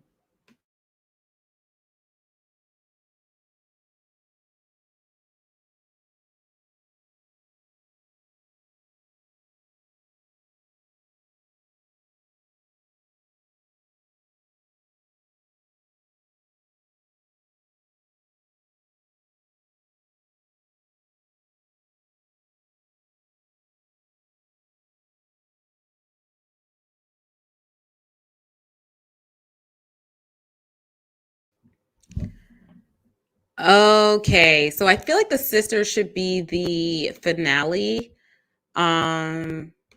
So give me 1 second. Am I still muted? No, I'm not still muted. Okay. I feel like the sister should be the finale. We did make some pretty decent time, and I do want to see what the accountant says.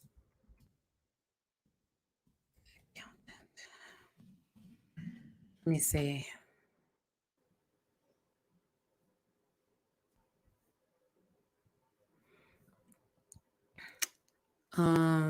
Hold on.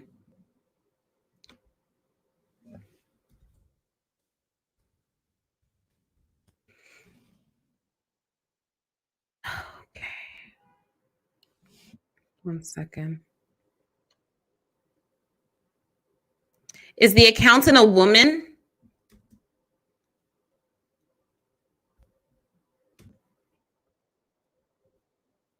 Yeah, okay. The accountant's a woman. We'll do sister over accountant.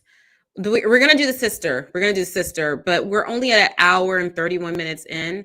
So we're gonna do a little bit of the accountant. Won't do the full thing, just a little bit. Okay. So and then we'll finish off with the sister. We'll hear from the family last for the, the true impact of something like this. Missing or misappropriated funds of bank transactions and Let's try to see if it's that bad casework beat like that. again. And how long have you been doing that? 35 years next month. Oh, Do you have a undergrad? that's impressive. She doesn't like she's been doing anything for 35 years, but maybe like living 10 more than that. I'm so shallow, I think. I love complimenting people though. To be doing a profession like that for 35 years, I'm so impressed. Graduate degree? I do. What is it in? And what about a Audio. graduate degree? I have an MBA. Okay, so she's experienced. And you've done that for 2020 and 2021. This might be as well, right? unlistenable. That's correct. And what was the amount in 2020 of trustees? Okay. I believe I've done a pretty good job looking for property Okay. that I don't know about. Okay. Two bank accounts that belonged to the defendant. Yes. And what is servicing a debt? What does that mean? That would be a term that would explain that there's a debt outstanding and service would be the payments on that. If I have a credit card and I have a monthly payment or I have a balance due, my payment toward that credit card is called servicing my debt. Okay. And were you able to determine which debt the defendant was servicing in December of 2021, for instance? Yes. How much was that? The debt payments were about $252,000 in that month. The debt payments that she made, Hold on.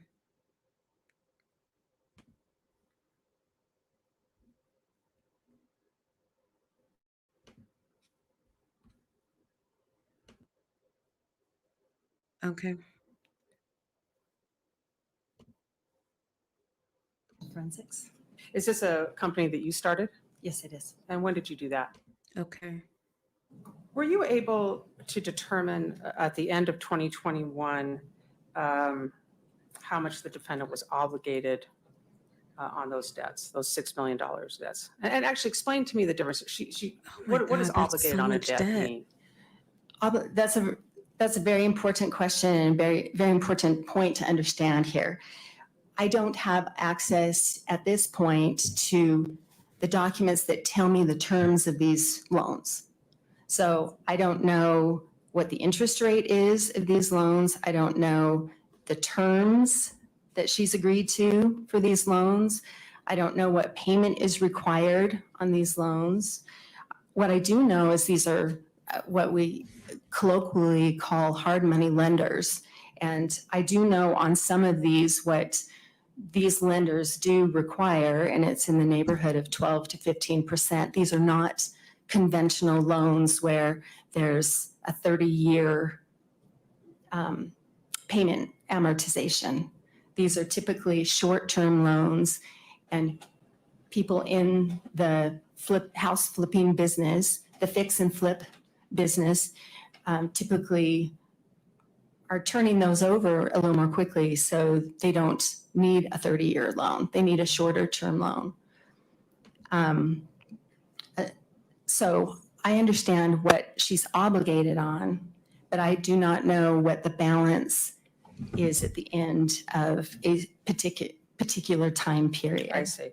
You need more information to to make that determination. Is that right? That's correct. But $250,000 a month obligation? That's crazy. Promissory notes and the ledgers from the lenders to show what payments were or were not made and when were they made, how the interest was calculated and accrued, what other fees. Typically, these lenders have significant loan origination fees, and if payments are late, then the interest rate is higher on the late payment. There are perhaps default fees, things like that. Okay. So do you have a rough estimate on what she was obligated to at the end of 2021? Yes. And what's that? The end of 2021 Yes. was a little over $4 million. Oh, And you don't know if that's you don't know what she had paid back, but you know that was what at that point she was obligated. That's what she was obligated on. she was a real estate agent, house flipper. So she would buy properties and then she had to flip them, renovate them and then sell them for a profit. So, I know they would get those hard money loans for those types of people and they would buy all these properties. If you're carrying multiple properties, I guess that could happen. I also did read that their home was extremely expensive, that the husband did not want to get that home, but that she pushed it because she wanted to look like they were wealthy in a certain way. This is an extreme amount of debt. Oh my gosh. Oh, that is so much money, guys. These properties that she still owned at that time. And this is, I believe I've done a pretty good job looking for properties, but there may be others Okay. that I don't know about. Okay. Oh, Were you able to look at bank accounts that belonged to the defendant? Yes. And this is not wealth. what is servicing a debt? What does that mean? That would be a term that would explain that there's a debt outstanding and servicing a debt would be the payments on that debt. So if I have a credit card and I have a monthly payment or I have a balance due, my payment toward that credit card is called servicing my debt. Okay. And were you able to determine how much debt the defendant was servicing in December of 2021, for instance? Yes. How much was that? The debt payments? Yes. The debt payments were about $252,000 in that month. I would faint. $250,000 in debt payments a month. How is that is more than most people's salaries. What in the world?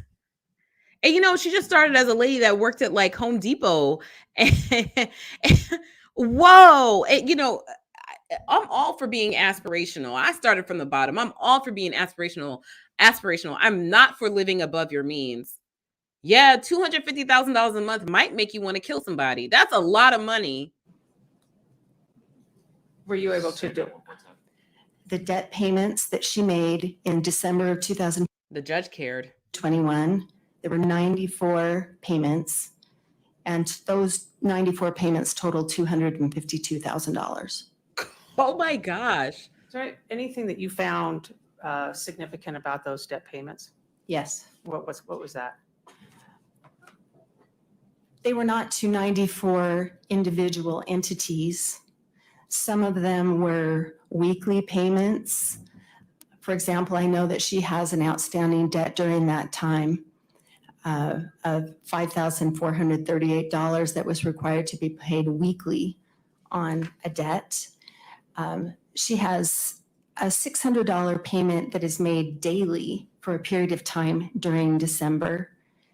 And the payees on most of those debts, Oh my God. the large majority of those debts are hard money lenders. Some of them are credit cards. And this was in Oh my word. $600 a day, thousands of dollars a week, $250,000 a month. That's impossible. You cannot do that. No one can, it's a business, but still there's just no way. And then when the pandemic was coming through and just, demolishing everything, like we saw with the Travis Rudolph trial, and the girlfriend who was saying, oh, I was a realtor, but she didn't make any sales. Nobody is moving houses during this time. 2020, 2021. No one's moving houses. What is going on? In a particular account you looked at. That's correct? just in one account, yes. And do you remember what account that was? That's the account 6577. Okay. Were you able to determine if she was current on her debt payments that were coming out of There's 6577? no way. Did I say that number correct? Yes. Yes, you did. Okay. I know of one account that she has that had sued her, and they filed suit in New York in December 9th of 2021. Okay. But, and to ask you about that, I will ask you about that one in a minute. But Okay. were you able to, So she's being sued. She's being sued. She owes all this money. On one debt alone, she's paying $600 a day. It's looking like a motive. This is different from Y&W Melly, where the motive is real murky, and the state doesn't need to prove a motive, but it does assist the jury. This is looking like a real motive. My Lord. to look at the bank account and determine whether or not she was current on her payments or whether her payments were going through correctly? I can't tell you if she was current on her payments. I can say about those payments that several of them did not clear the bank. And Why was that? she was in the negative in that account from a good part of that month. She was $22,000 in the hole for a good part of that month.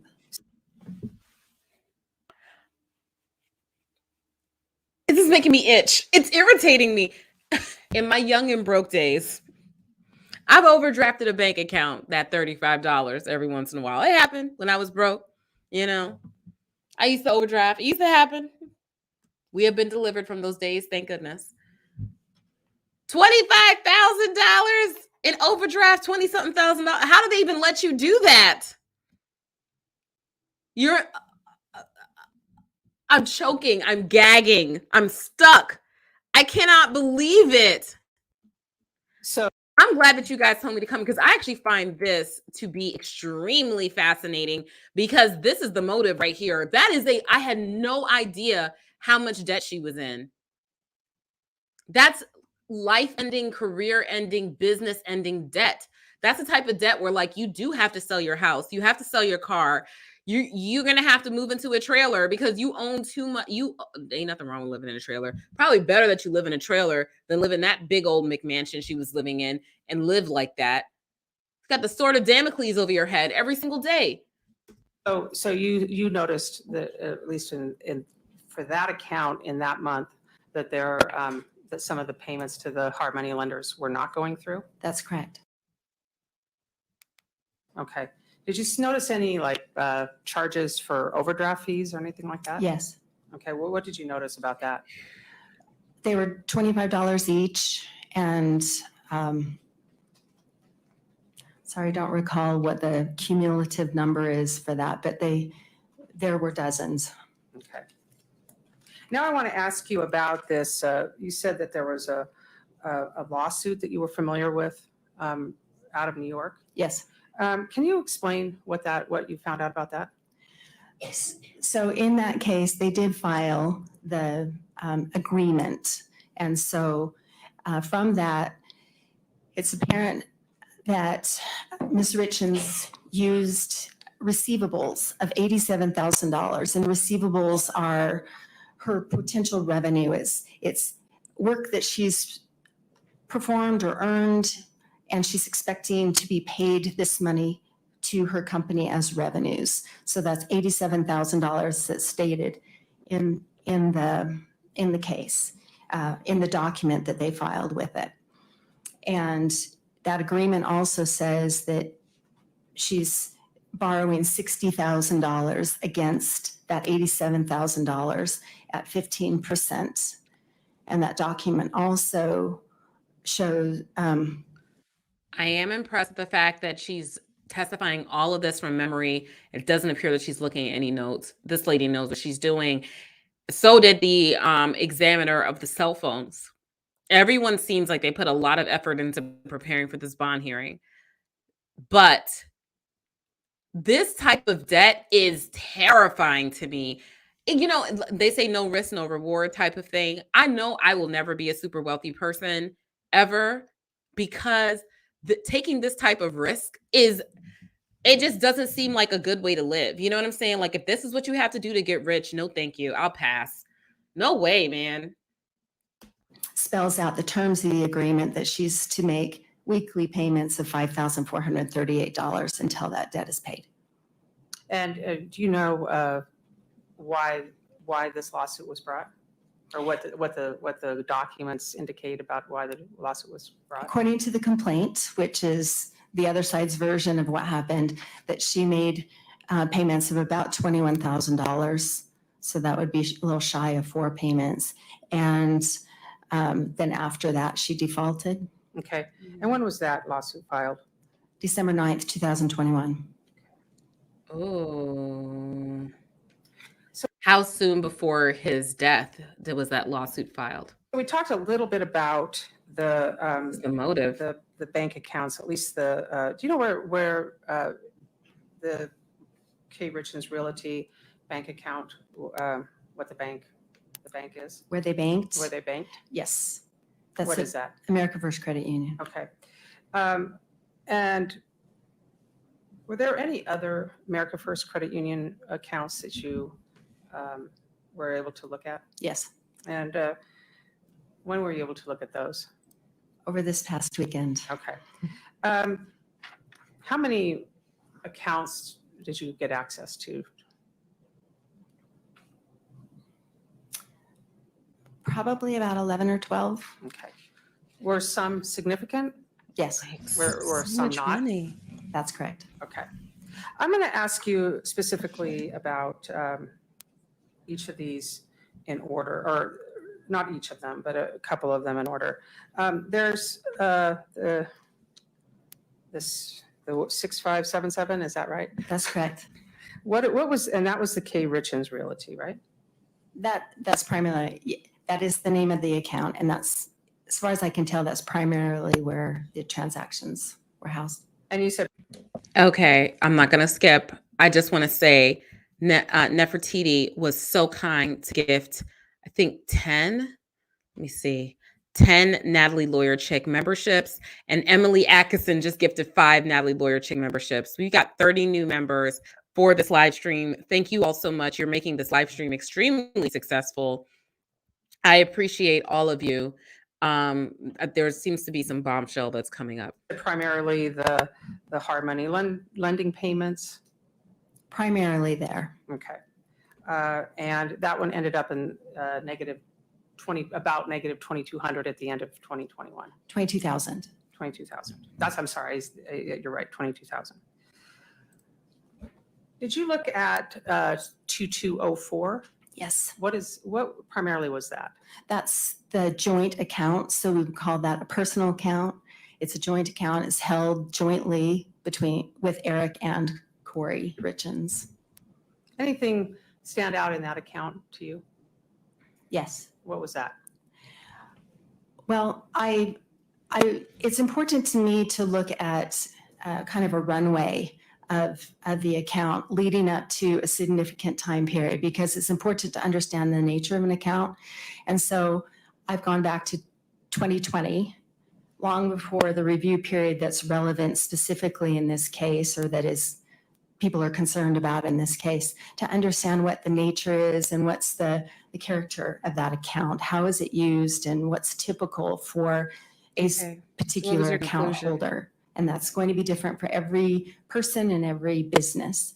And so I looked at this account, and typically it is the account that is used to pay credit cards and kids' expenses and family expenses and things like that. Okay.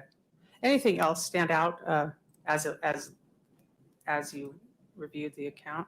Yes, as we get closer to the time period that's relevant here, which is like the months leading up to Eric's death, I would term that, and then what happened after. There are transfers between accounts and amongst accounts. I can see, Eric's payroll coming into that account. I can see there are some deposits from, or transfers, I guess should say, from K. Richins Realty, payments going back to K. Richins Realty. There's a marked increase in the number of transactions that occur in that account and all of the accounts. Okay. So you actually see an increase of money moving around in that account, say, late 2021 and up until Eric's death. That's correct, yes. Why is that significant? Why do you find that significant?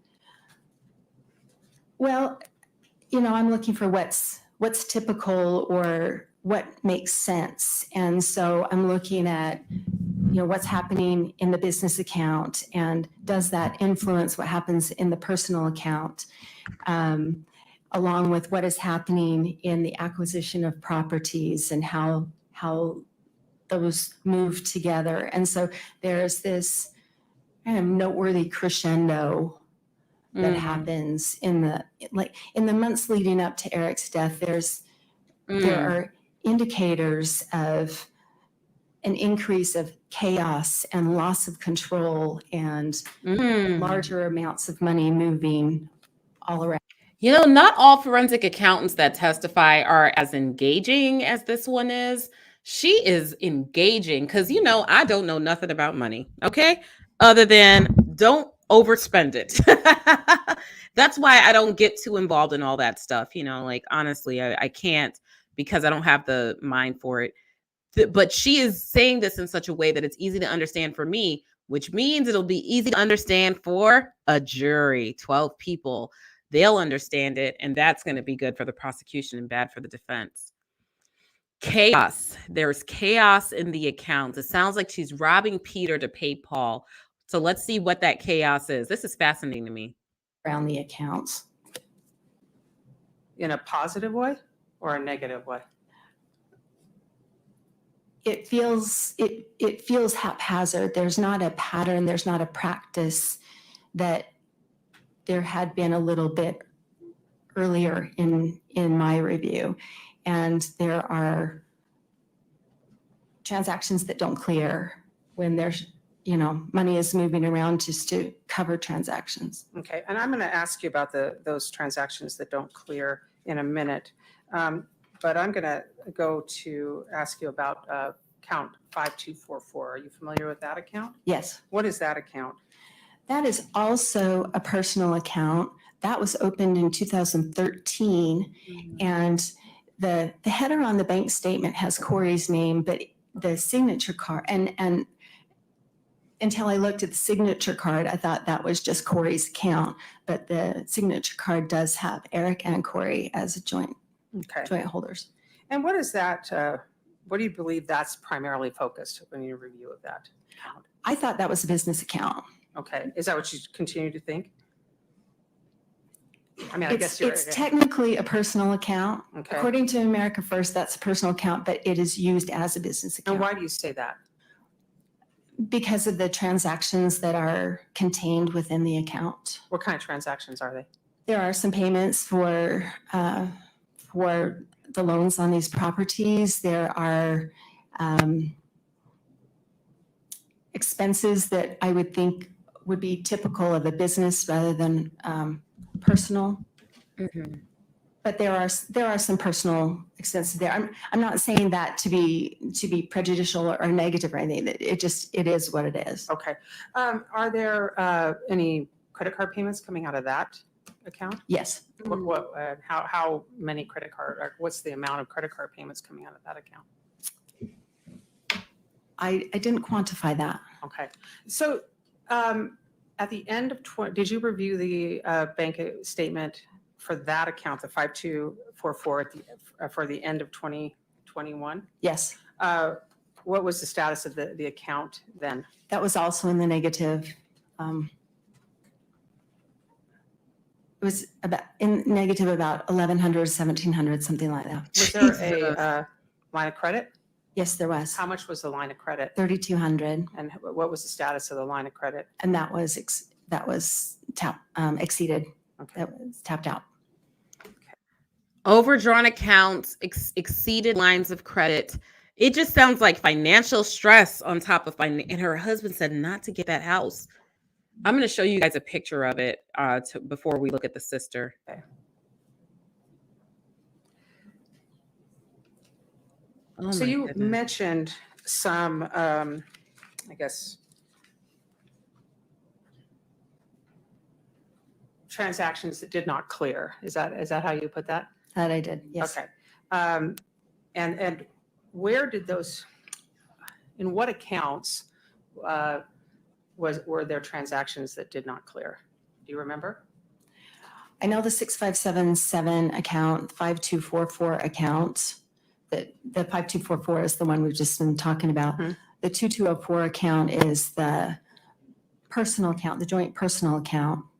And that also had a lot of money moving in and out and did have some transactions that did not clear. So I'm going to direct your attention to a transaction that occurred on October 13th of 2021. Do you remember looking at that? Where there was a check coming in from a credit union? October 23rd of 2021, 13th October, for what amount? for $4,000. Yes, Okay, tell me, and that was into 6577. Is that right? That's I believe so. Are we talking about 2021? yes. Okay. And it was from Penn Fed. Do you remember that? Yes. Okay, can you tell me about that?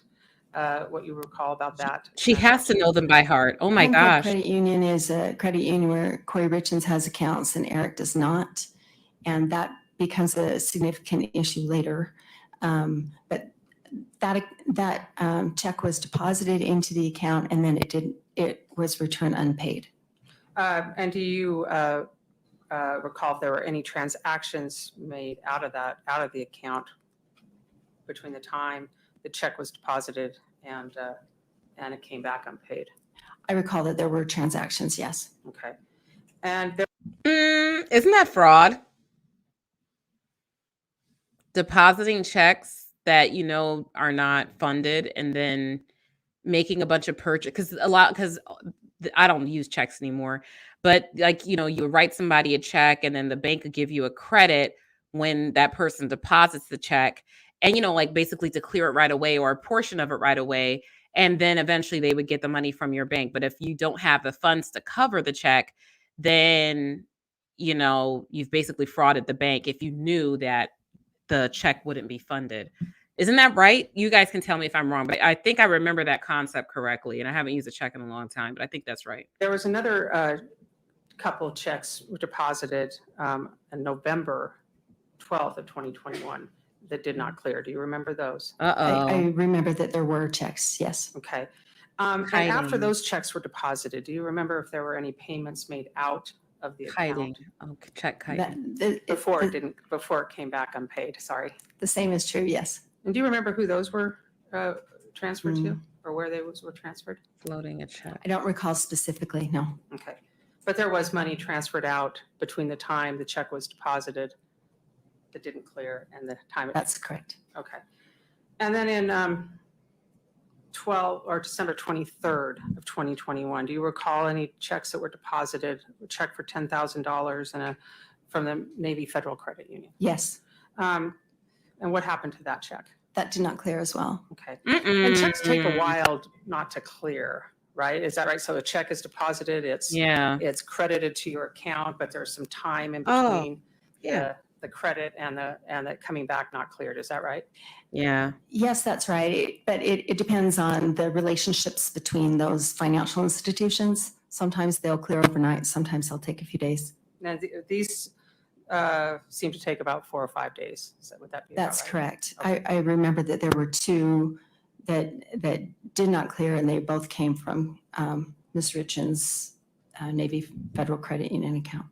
So these were checks written by the defendant and on the Navy Federal Credit Union account and deposited into her America First credit. That's correct. That didn't. Was there money between the time that the check was deposited and the time it came back as unpaid? Were there any transactions out of that 6577 account? Yes, there were. And what were they? I don't recall. Okay, Mhm. but there was a time when the money was moved out of those accounts. That's correct. Okay.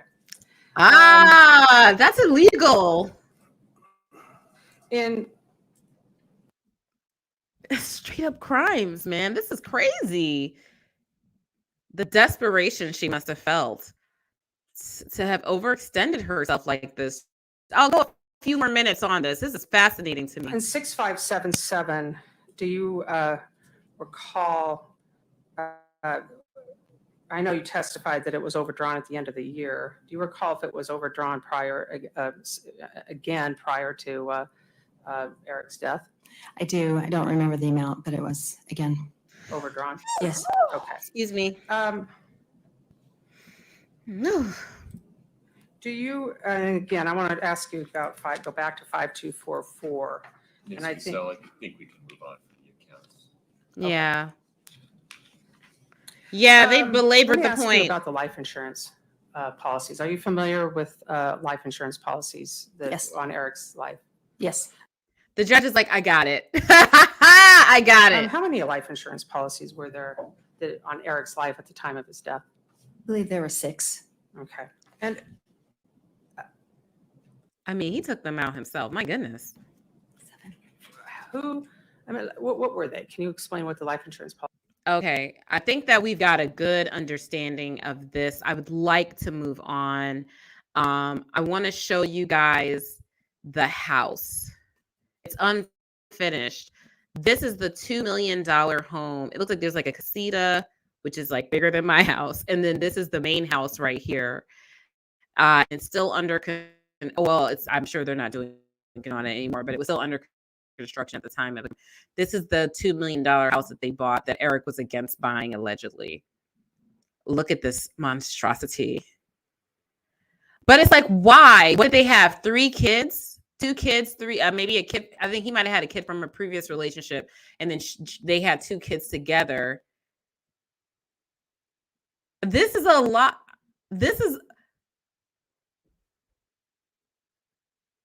Come on. Look at this house. Honan said, and it's ugly. And it's ugly. Yeah, I know the mic is popping. I'm getting a new laptop, so the mic will stop popping. It's the connection to the USB port that's causing it to pop. I'm about to skip the best bit. All right, you guys called it. The sister's victim impact statement is short. Why do you need a house like this? It's 5 people tops in the family. For 5 people, like the house to the right, the little house is plenty big for all those people. And then like, what is this architecture? I should ask one of my uncles. My younger uncle, not younger than me, just younger than my older uncle. My younger uncle went to school for architecture. I wonder if he can tell me what this thing is called. This thing right here. What is that right there? Whatever that is, what is that doing there? Does it have a moat? It looks ridiculous. All right, let's get to the life insurance. You guys, you said it. You said this was interesting to you. So let's get to the life insurance. I'm going to people want, and we'll close out with sister. Policies work? Yes. The first was through Minnesota Life for $347,000. And that was what is typically called a home mortgage policy, in which if the insured passes away, the home's paid off. And they write it at the amount of what the loan balance was at the time the policy's taken out. And so whatever the loan is at the time of death, I believe that loan is like 72%. They'll pay 72% of the outstanding loan. And so that one was paid. Okay, and And then there's a life insurance policy that Eric and his business partner had on each other, basically, and that's in coordination with a buy-sell agreement on their business. And so if one of them passes away, the other would be the beneficiary of that life insurance policy. Okay. so let me just, let me just ask you about the, instead of going through one at a time, how, besides the, This is not legal analysis. Now I'm just fascinated. Some people are telling me, you're not the only person who said this. Some people are saying she wanted to flip that house. Who would buy that? No one's going to buy that. That's a bespoke home for a very certain person with a very certain set of needs. If you're building that house, then you are going to live in it. No one is going to buy that. It looks insane. She wasn't going to live in that.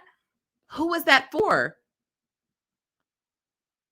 Some sheik or some sheikh or whatever they call them? Like, who was it for? Is that a princess tower? Who was this house for? Who? I must know. Who's supposed to live here?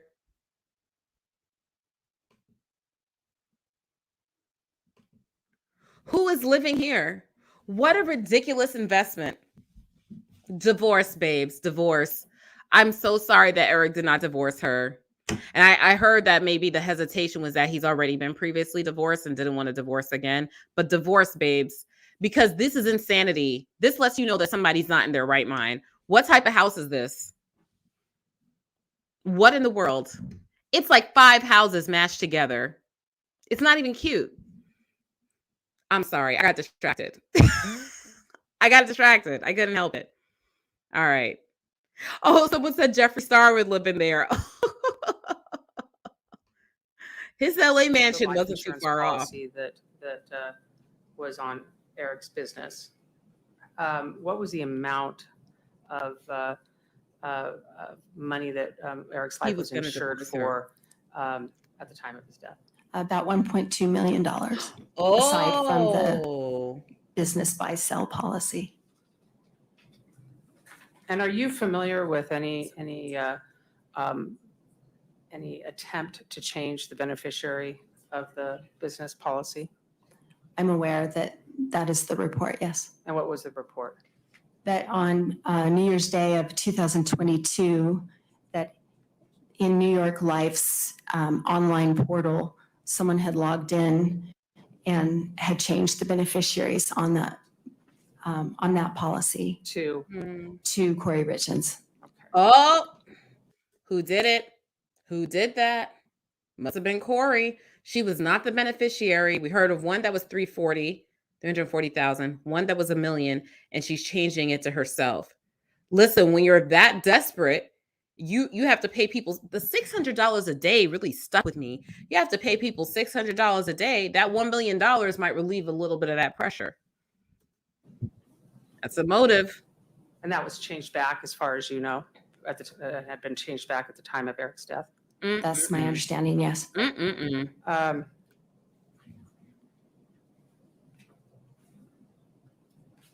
Do you know how much money the defendant got in insurance payouts?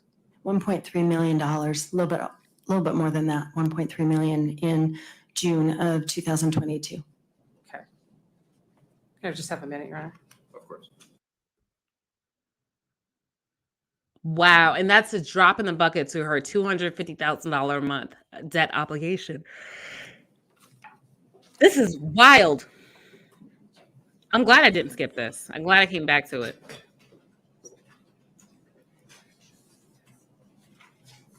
And she would have gotten another $1 million if the names hadn't been changed, if the beneficiary hadn't been changed from her. Wow. Wow.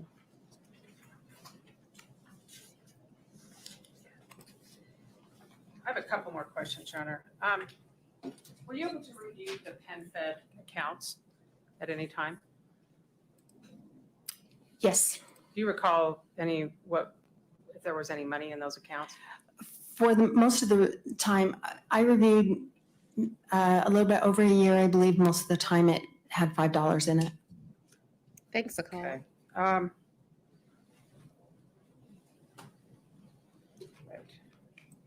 I have no further questions. Okay. I'm going to be really quick because I want to give the utmost respect to this defense attorney. I think she's doing an excellent job, but for the sake of brevity and the fact that we know Kouri ain't going nowhere, I'm going to skip it. And we're going to now give credence to the family of Eric Richins, the man who is deceased. Amy Richins is his sister, and she's going to give a victim impact statement. Judges consider these in bond hearings because they want to know like how unsafe people feel if the person is out. So they will consider that. Let me just take a moment to stretch because we've been here for a while. It's 2 hours and 11 minutes into the live stream. We have 1,113 people. Thank you to all of you amazing people who have joined us for this live stream. Please be so kind as to like the video. And we are going to look through this. She took a policy out on the kids. What are you taking a policy out on children for? What are you doing? Were the kids in danger? I didn't catch that she took a policy out on the kids. She was that desperate for money. Yeah. Scary. Scary. Well, they're not going to be seeing her while she's in jail. I mean, I guess they can. Some relative could bring them to the jail to come see her, but scary. All right. I'm here today to represent my brother, Eric Eugene Richins, whose life was taken in a senseless act of poisoning on March 3rd, 2022. His wife, the defendant, has been accused of committing this crime. If she is found guilty, she has committed the ultimate act of betrayal. Eric is gone, and I am brokenhearted. He was my best friend and protector. The feeling of loss is so great it is visceral. And with the sorrow comes a wave of panic at not being able to see him again. I can never talk to him, never hug him again, and never more be a part of his life. Eric's world revolved around his family, his love for hunting, the family cattle ranch, and his intense drive as a successful entrepreneur. Being born into the Richins legacy shaped Eric's formative years and resulted in a lifetime of hard work, dedication, and fierce loyalty. At an early age, Eric learned the joys of keeping horses and cows around. He spent countless hours helping our dad work the ranch, hauling hay, feeding the animals, and mending fences.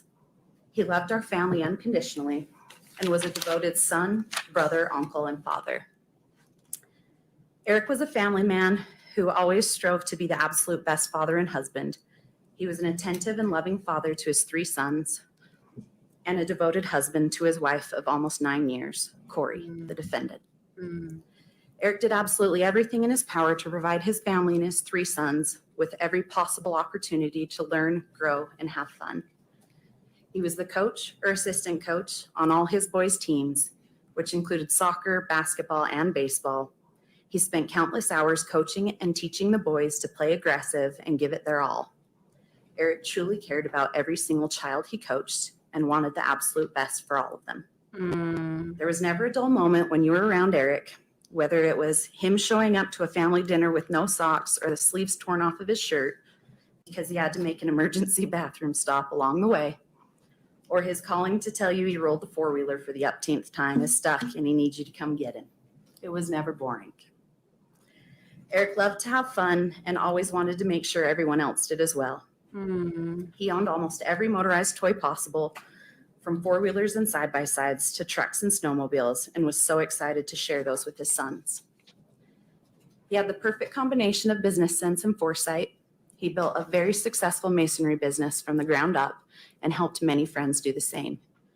He had a special ability to build close relationships with everyone he worked with, which really allowed his business to thrive. Eric loved every aspect of his job, but most of all, he loved the people he worked for and those he worked with. Eric faithfully supported organizations that he truly believed in. He never was one that wanted recognition or accolades.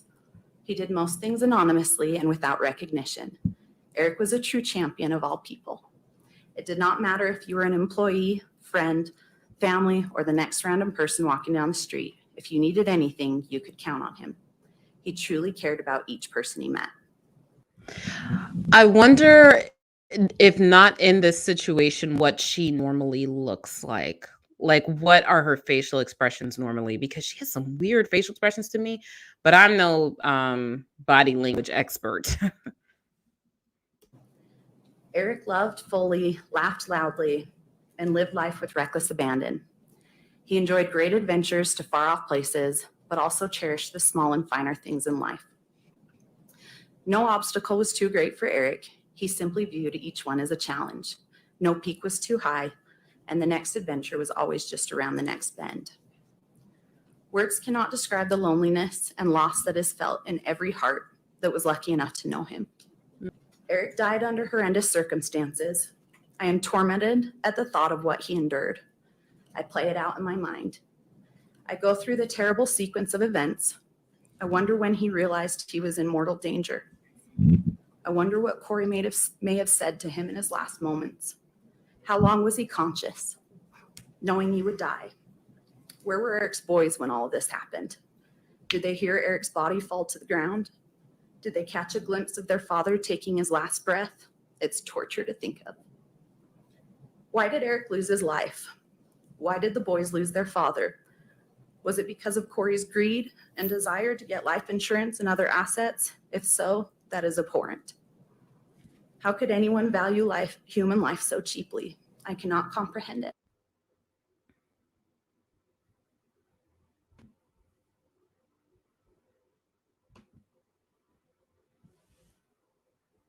There's nothing coming out.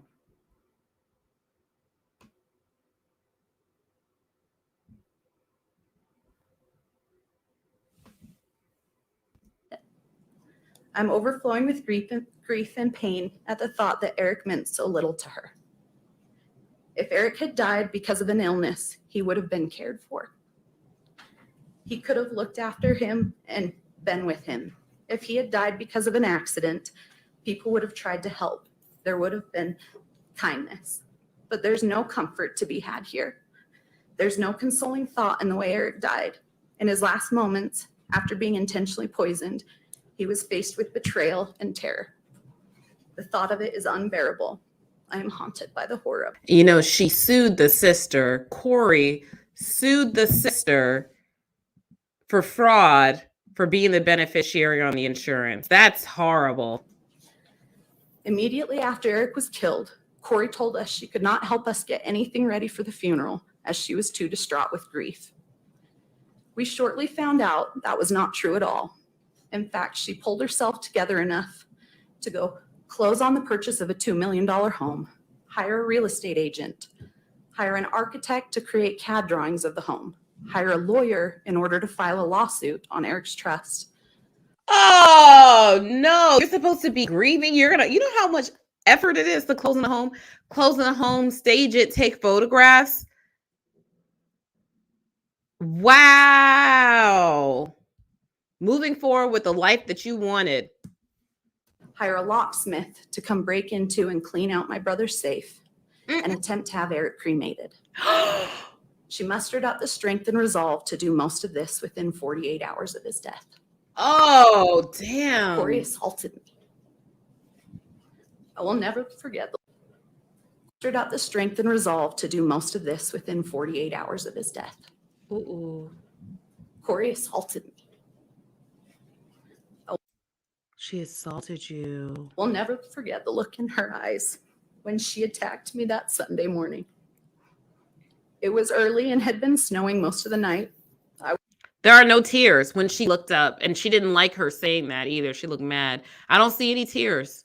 They're gone. Was just getting ready to leave and heading out to the car when I saw a locksmith in Eric's detached garage starting to drill out his gun safe. I asked Kouri multiple times why we could not just call my dad for the code. I could not understand why she was breaking into and ruining Eric's safe. To this, she screamed at me at the top of her lungs, called me some inappropriate things I cannot share with you here, and then told me to get out of her house. It was then that I told her that she could not kick me out of my brother's house.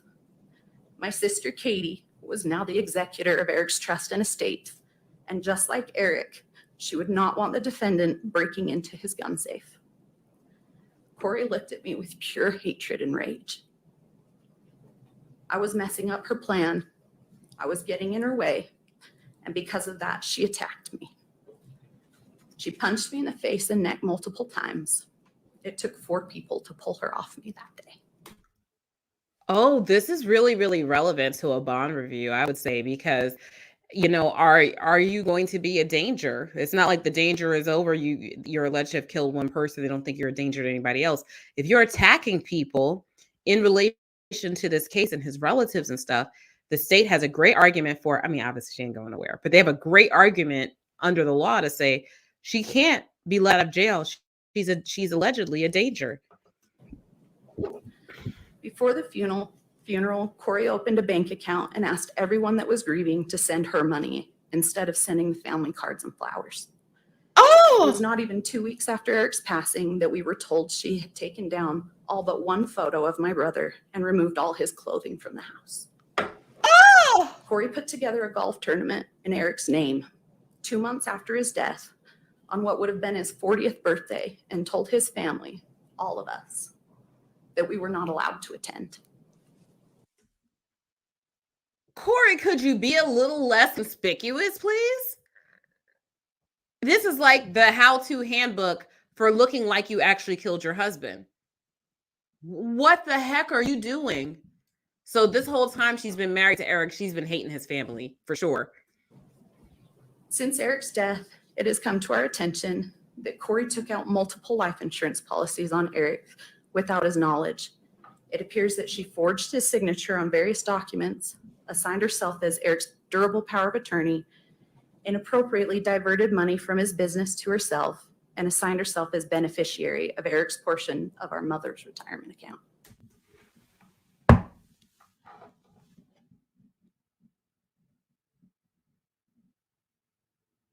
Oh my gosh. This is wicked and evil, and then makes a book about grief and tries to go on a book tour. This is sick. Allegedly. She's presumed to be innocent. Allegedly. This has not yet been proven in a court of law. Oh my word. I should also not forget to mention the multiple life insurances she has taken out on the boys. Her most recent business venture was authoring a children's book about how to help grieving children cope with the loss of the death of a parent. In this book, she had the audacity to use the boys' real names and even use their last family portrait. Her behavior gives me great concern, as she has exploited the boys for money and will likely do so again. I understand that some of you people in the comments were like, and I get it, look, Natalie, I had to take out life insurance, or I didn't have to, but I did take out life insurance on my child, just in case, God forbid, anything ever happens, I can cover their funeral expenses. Multiple life insurance policies, though? Multiple ones? I don't know, guys. Sounds a little suspicious to me. In addition, Kouri has weaponized Eric's children, manipulating my dad to do or not do things by threatening to cut him out of their lives if he did not capitulate to her demands. She similarly deprived the boys of contact with myself, my sister, and her daughters, unless we agreed to give her the money in Eric's trust. Money that Eric wanted to go to his 3 children. As if that were not enough, I've been told that Kouri started telling their 3 little boys that none of Eric's family or friends loved them. She apparently told them I hate it when adults do things like that. You have beef with the family, and so you bad talk them to children. The lowest of the low.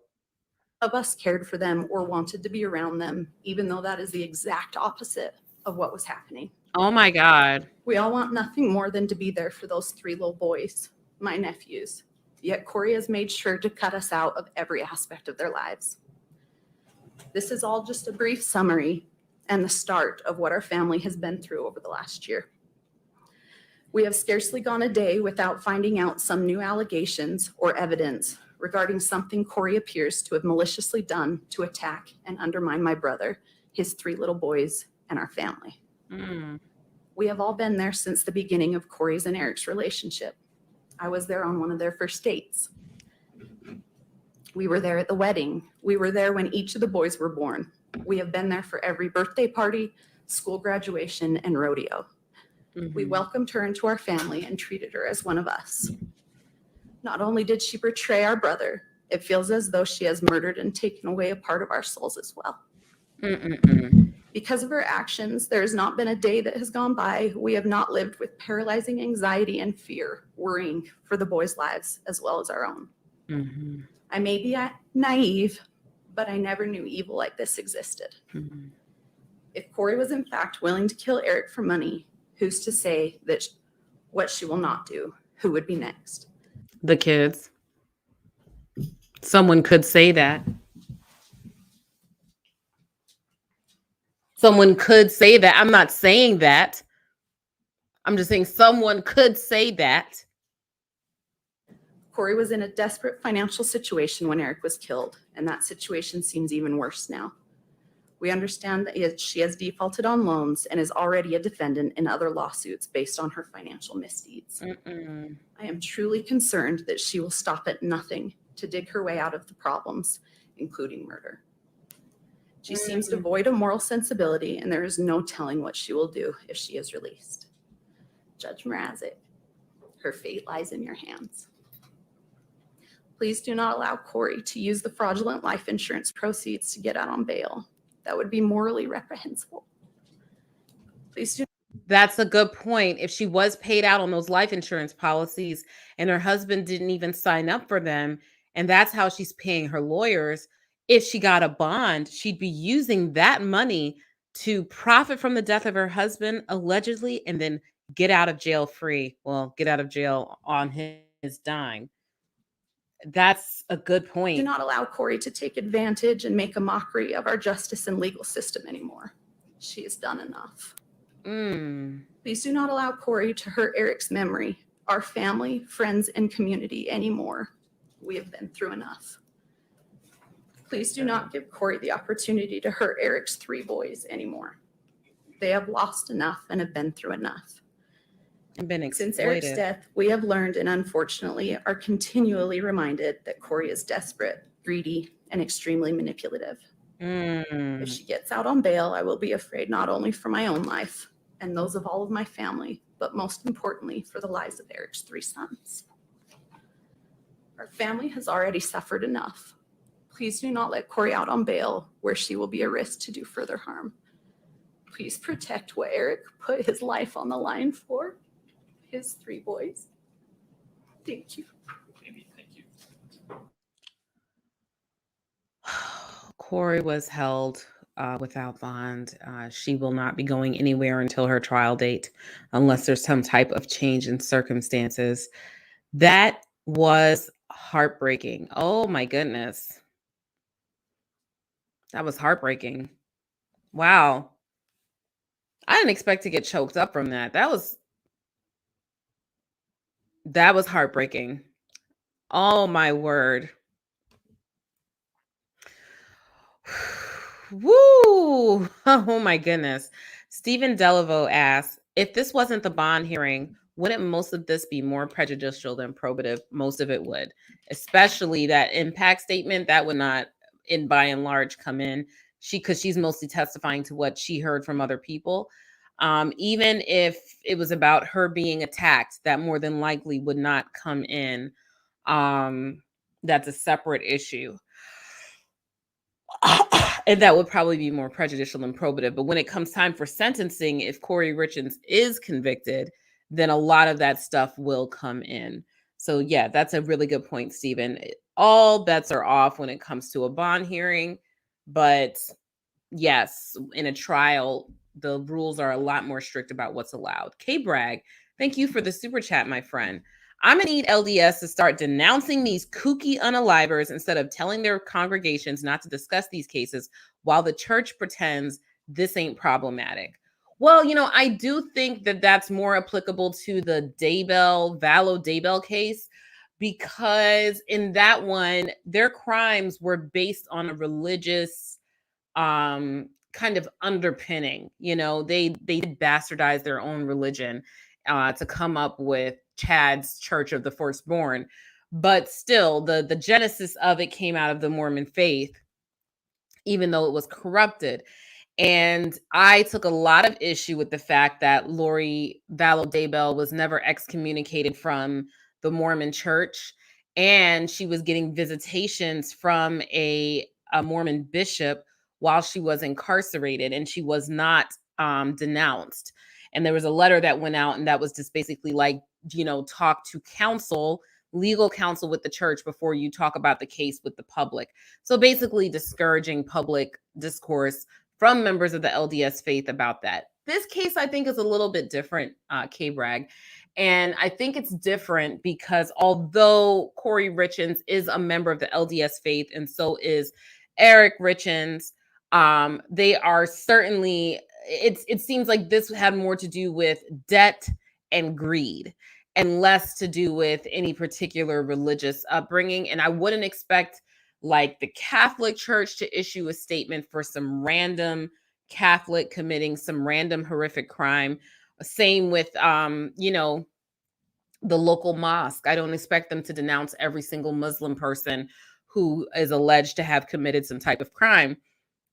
When the crime is related to the religion or the church or the mosque or the synagogue that you belong to, the teachings that you receive in your congregation, then I do expect the church to denounce, like with the Catholic priest scandal with the Catholic Church. I think they very ineffectively deal with that scandal, and it directly comes out of their church organization, issues with the church itself and securing and making sure that children are safe.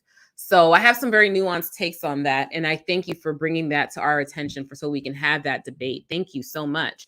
It's very, very good thoughts there for us to all think about. Nefertiti, thank you for the super chat. Listening to the sister and her just dropping massive info made me scream. Where are the children? She took out multiple policies on the children. Her next book would have been dealing with grief after a sibling passed, in my opinion. Well, it seems like the children are in the custody of the family of the dad. So hopefully they are safe, but definitely Kouri will not be physically getting to them anytime soon. But yeah, her putting them in the book and using their real names and not pseudonyms and stuff when it's their grief over the death of their father, that is really, really creepy. And the, Are You With Me book, the excerpts that have been read appear to be, the book is no longer available on Amazon, unlike Chad Daybell's books, appears to be, kind of creepy too. Basically like the dad is still around and still watching you and stuff like that. Like, I don't know. Some people find comfort in those ideas. I don't. So I found that to be kind of creepy. Nefertiti, I got that. Okay. The KKF 1015. Thank you very much for the super chat. Always keep your money straight and in the green. Don't forget Al Capone was convicted for tax evasion, not murder or bootlegging. Always a great thing to point out, man. Got to pay the tax, man.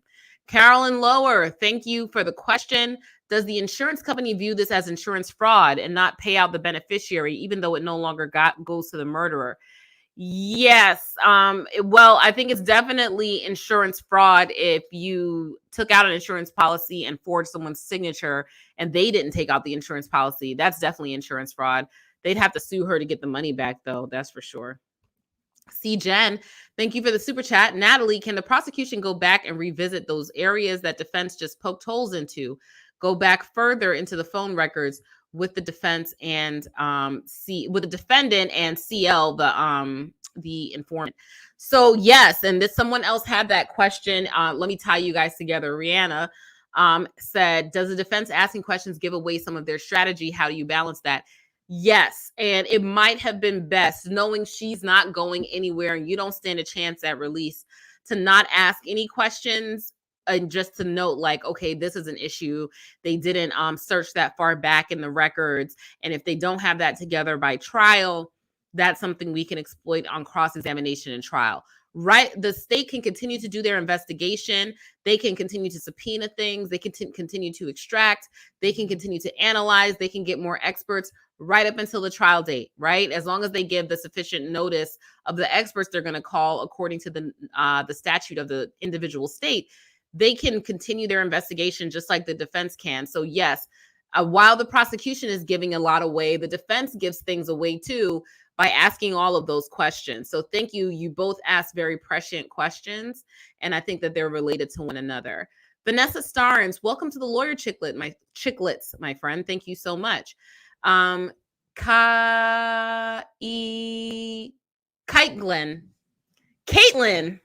boom, I figured it out. Caitlin has a question. How would you defend her if she were your client? Ultimately at the trial itself, I'm definitely hammering CL as much as possible. CL is throwing my client under the bus just because she's trying to get a good deal because of her drug issues. My client wasn't doing anything, and I would try to find some way to say that Eric was a drug addict and intentionally took fentanyl and overdosed, something like that. K Bragg, thank you for the super chat. Fitbit be snitching. All this time I thought it just wanted to help me lose weight and sleep better. All of these tracker data location things, Apple Watch, I almost said iPad, I'm dating myself. I almost said iPod. Anyway, but your iPad, that has data location on it. Your phone has data location on it. Your Apple Watch, your Fitbit, your Garmin, whatever you've got going on, it all has data location services on it, and you can be tracked. Nothing is safe. And someone made a good point in the comments. They were like, but you leave your phone at home and you normally have your phone with you. You leave it at home. That's going to look suspicious too, because you are aware of the fact that you can be tracked on your phone. And now you're trying to make it look like you weren't doing anything. And then I thought of a solution for that, but then I won't say it because I shouldn't have said what I said before about how to get away with murder. My job is not to sit here and help you guys commit crimes. But I thought of a solution for that I will not share. Love Dreaming Peach has a question. Isn't it just suspicious when you leave your phone at home or turn it off? I swear to God, I did not read that. I did not read that when I was saying what I was saying, but lucky for me, it just was lucky it came up at the same time. Or turn it off, especially if you never normally do that. Absolutely it is. Connie Fell has a question. Why is the state going to such great lengths to lay this foundation? Is it because of her class to ensure no bond? Yeah, and I think they're trying to say there's no amount of money bond that you can put that she won't come up with the funds to pay. And that if you give her any money, any bond whatsoever, she's going to be a danger when she gets out. Ain't so plain Jane. Sorry for the yawns, but I'm a human being and I'm tired. Ain't so plain Jane. Thank you very much for the super chat. People going to start doing crimes using paper maps and landlines. And that's why people got caught more for crimes back in they got away with crimes more. I think in the 70s, remember when they had all those serial killers going around in the 70s and 80s and stuff like that? The only reason they were allowed to go on for that long is because no one had a cell phone in their pocket, It's a good point. Jessa Bell, welcome to the Lawyer Chicklets. Megan Sullivan, welcome to the Lawyer Chicklets. And Marvina Bigby says he protected his property and finances, but not his life, sadly. I must agree with that. But they did say that he was trying to divorce her, that he was going to divorce her, but he shouldn't have drank nothing from her. But that's just victim blaming, ultimately. It's not his fault. It's not his fault that she's a psycho. I should have said that. This is what happens when I get tired. That's not what I meant. That is what I meant, but that's not what I should have said. Okay, because that's not the appropriate term. It's not his fault. And I'll just end it at that, because you don't sign up when you marry somebody for them to repeatedly try to allegedly poison you. The KKF 1015, thank you for the super chat, says distribution usually means an amount large enough to sell, at least in Atlanta and Florida. So we have intent to distribute here in Maryland, which is different from the actual, the police observe you distributing, itself. So yeah, maybe their statute includes the intent to distribute, which can just be based on the amount and the surrounding paraphernalia. That's a good point. Thank you for that. I agree with you. K Bragg, thank you for the super chat. Hey, Natalie. Hey, missed my member milestone chat, but was just saying way to represent on Law and Crime today. Thank you so much. I appreciate that. And thank you for being an awesome lawyer chicklet and always contributing to the stream. Meso Carib, Thank you so much for the super chat. I talk Belize Creole, but can't spell it.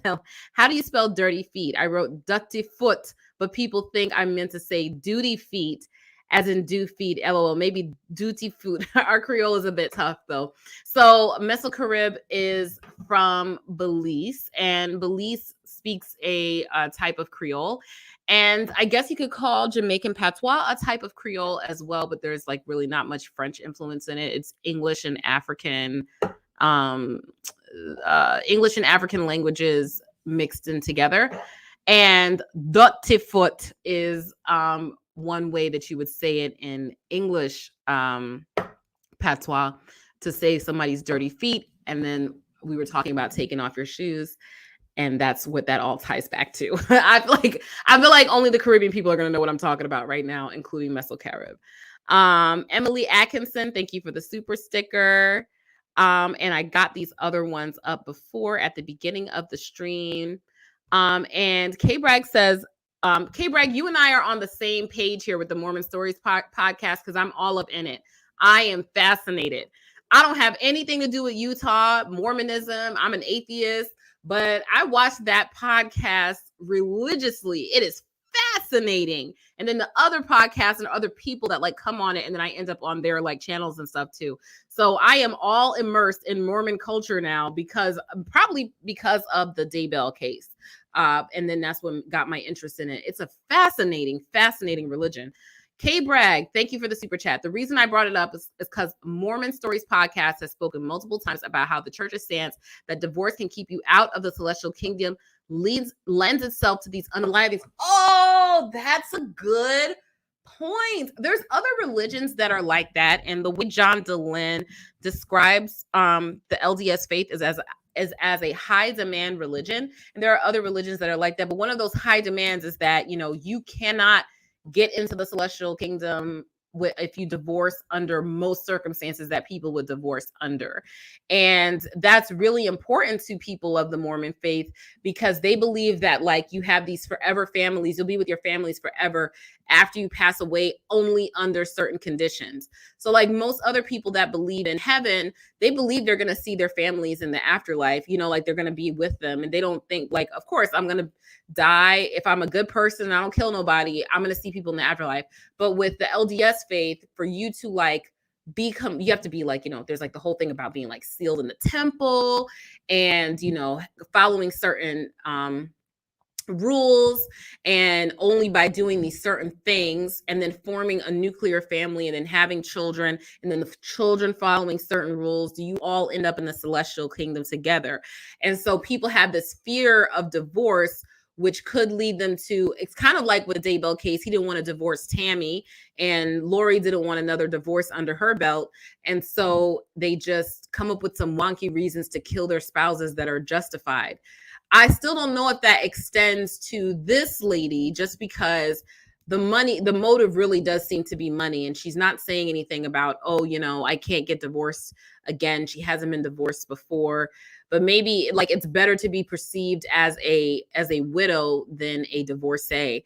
And so that might play into it a bit. But if you believe in God, or as they call God, the Heavenly Father, if you believe in the Heavenly Father, then he's going to know that like you killed your husband, right? Like he's not going to buy the story that you told everybody else. He's going to know, he's going to like see you all the time and know that that's what he's going to like watch you do it. Like you're not getting into the celestial kingdom there. So I don't know. That's a very interesting discussion. I could talk about that forever. I've learned so much about it. I find religion to be so fascinating. All religions to be very, very fascinating. Jess, welcome to the Lawyer Chicklets. Oh my goodness. And thank you to all of you who gifted Natalie Lawyer Chick memberships. Yeah, like they baptized the deceased. Yes, they baptized the deceased, guys. It's very, very interesting. They got in trouble recently when it was discovered that now when I say they, I am only talking about members of the LDS faith. These are varied people. There are people that are LDS that are more progressive. I think they call themselves like nuanced Mormons or something like that. This a totally like, diverse group of people. So I'm just talking about a specific set of people that are very fundamentalist, right? But anyway, some of them would do things like baptizing Anne Frank. so that she can make it into the celestial kingdom. Not only has she been dead since the 40s, she was a part of the Jewish faith and like killed because she is she was a Jewish child and she was put in a concentration camp and killed. That's highly offensive, So, I mean, murder is allowed in the Book of Mormon under certain circumstances. It's also allowed in the Bible under certain circumstances as well. Like there was that was kind of what the issue was with Lori Vallow Daybell, because she took on the whole I'm gonna be like Nephi, and in order to get some documents, it was just for documents, which is the most lamest thing ever, but documents of their heritage, right? Nephi, who was a prophet, was sent to kill the Lamanites because they would not give over the documents of the heritage.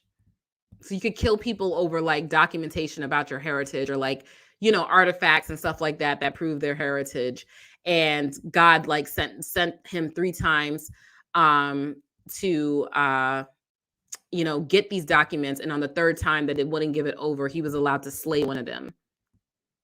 So yeah, it's a very interesting religion. It's not the only one like that. It's not. I mean, if we think about the story of Lot, which is in the traditional Bible, that's been used to justify a whole bunch of things against the LGBT community, and an entire city was burnt down because, I'm just saying. I'm just saying. All right. Anyway, there's just a whole bunch of stuff in a whole bunch of different types of religious texts that's very pro murder. So, in the wrong hands, people that are unwell can take that and use that as a justification to hurt people. Yeah, Matt, I'm an atheist. Yeah, definitely. Yeah. So anyway, I'll talk to you guys later.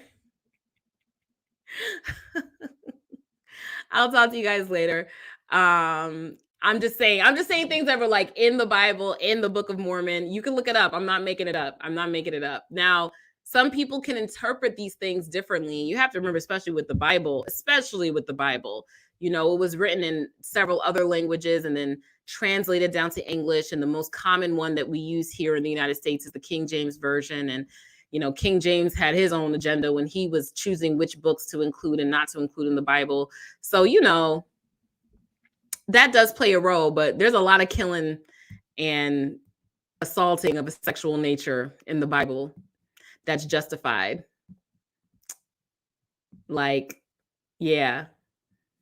Salting their crops and taking their women if they come against you. That's in the Bible. Okay, bye. I don't want to talk about none of that no more because, some y'all are going to beat me up. All right, love you guys. Talk to you later. Bye.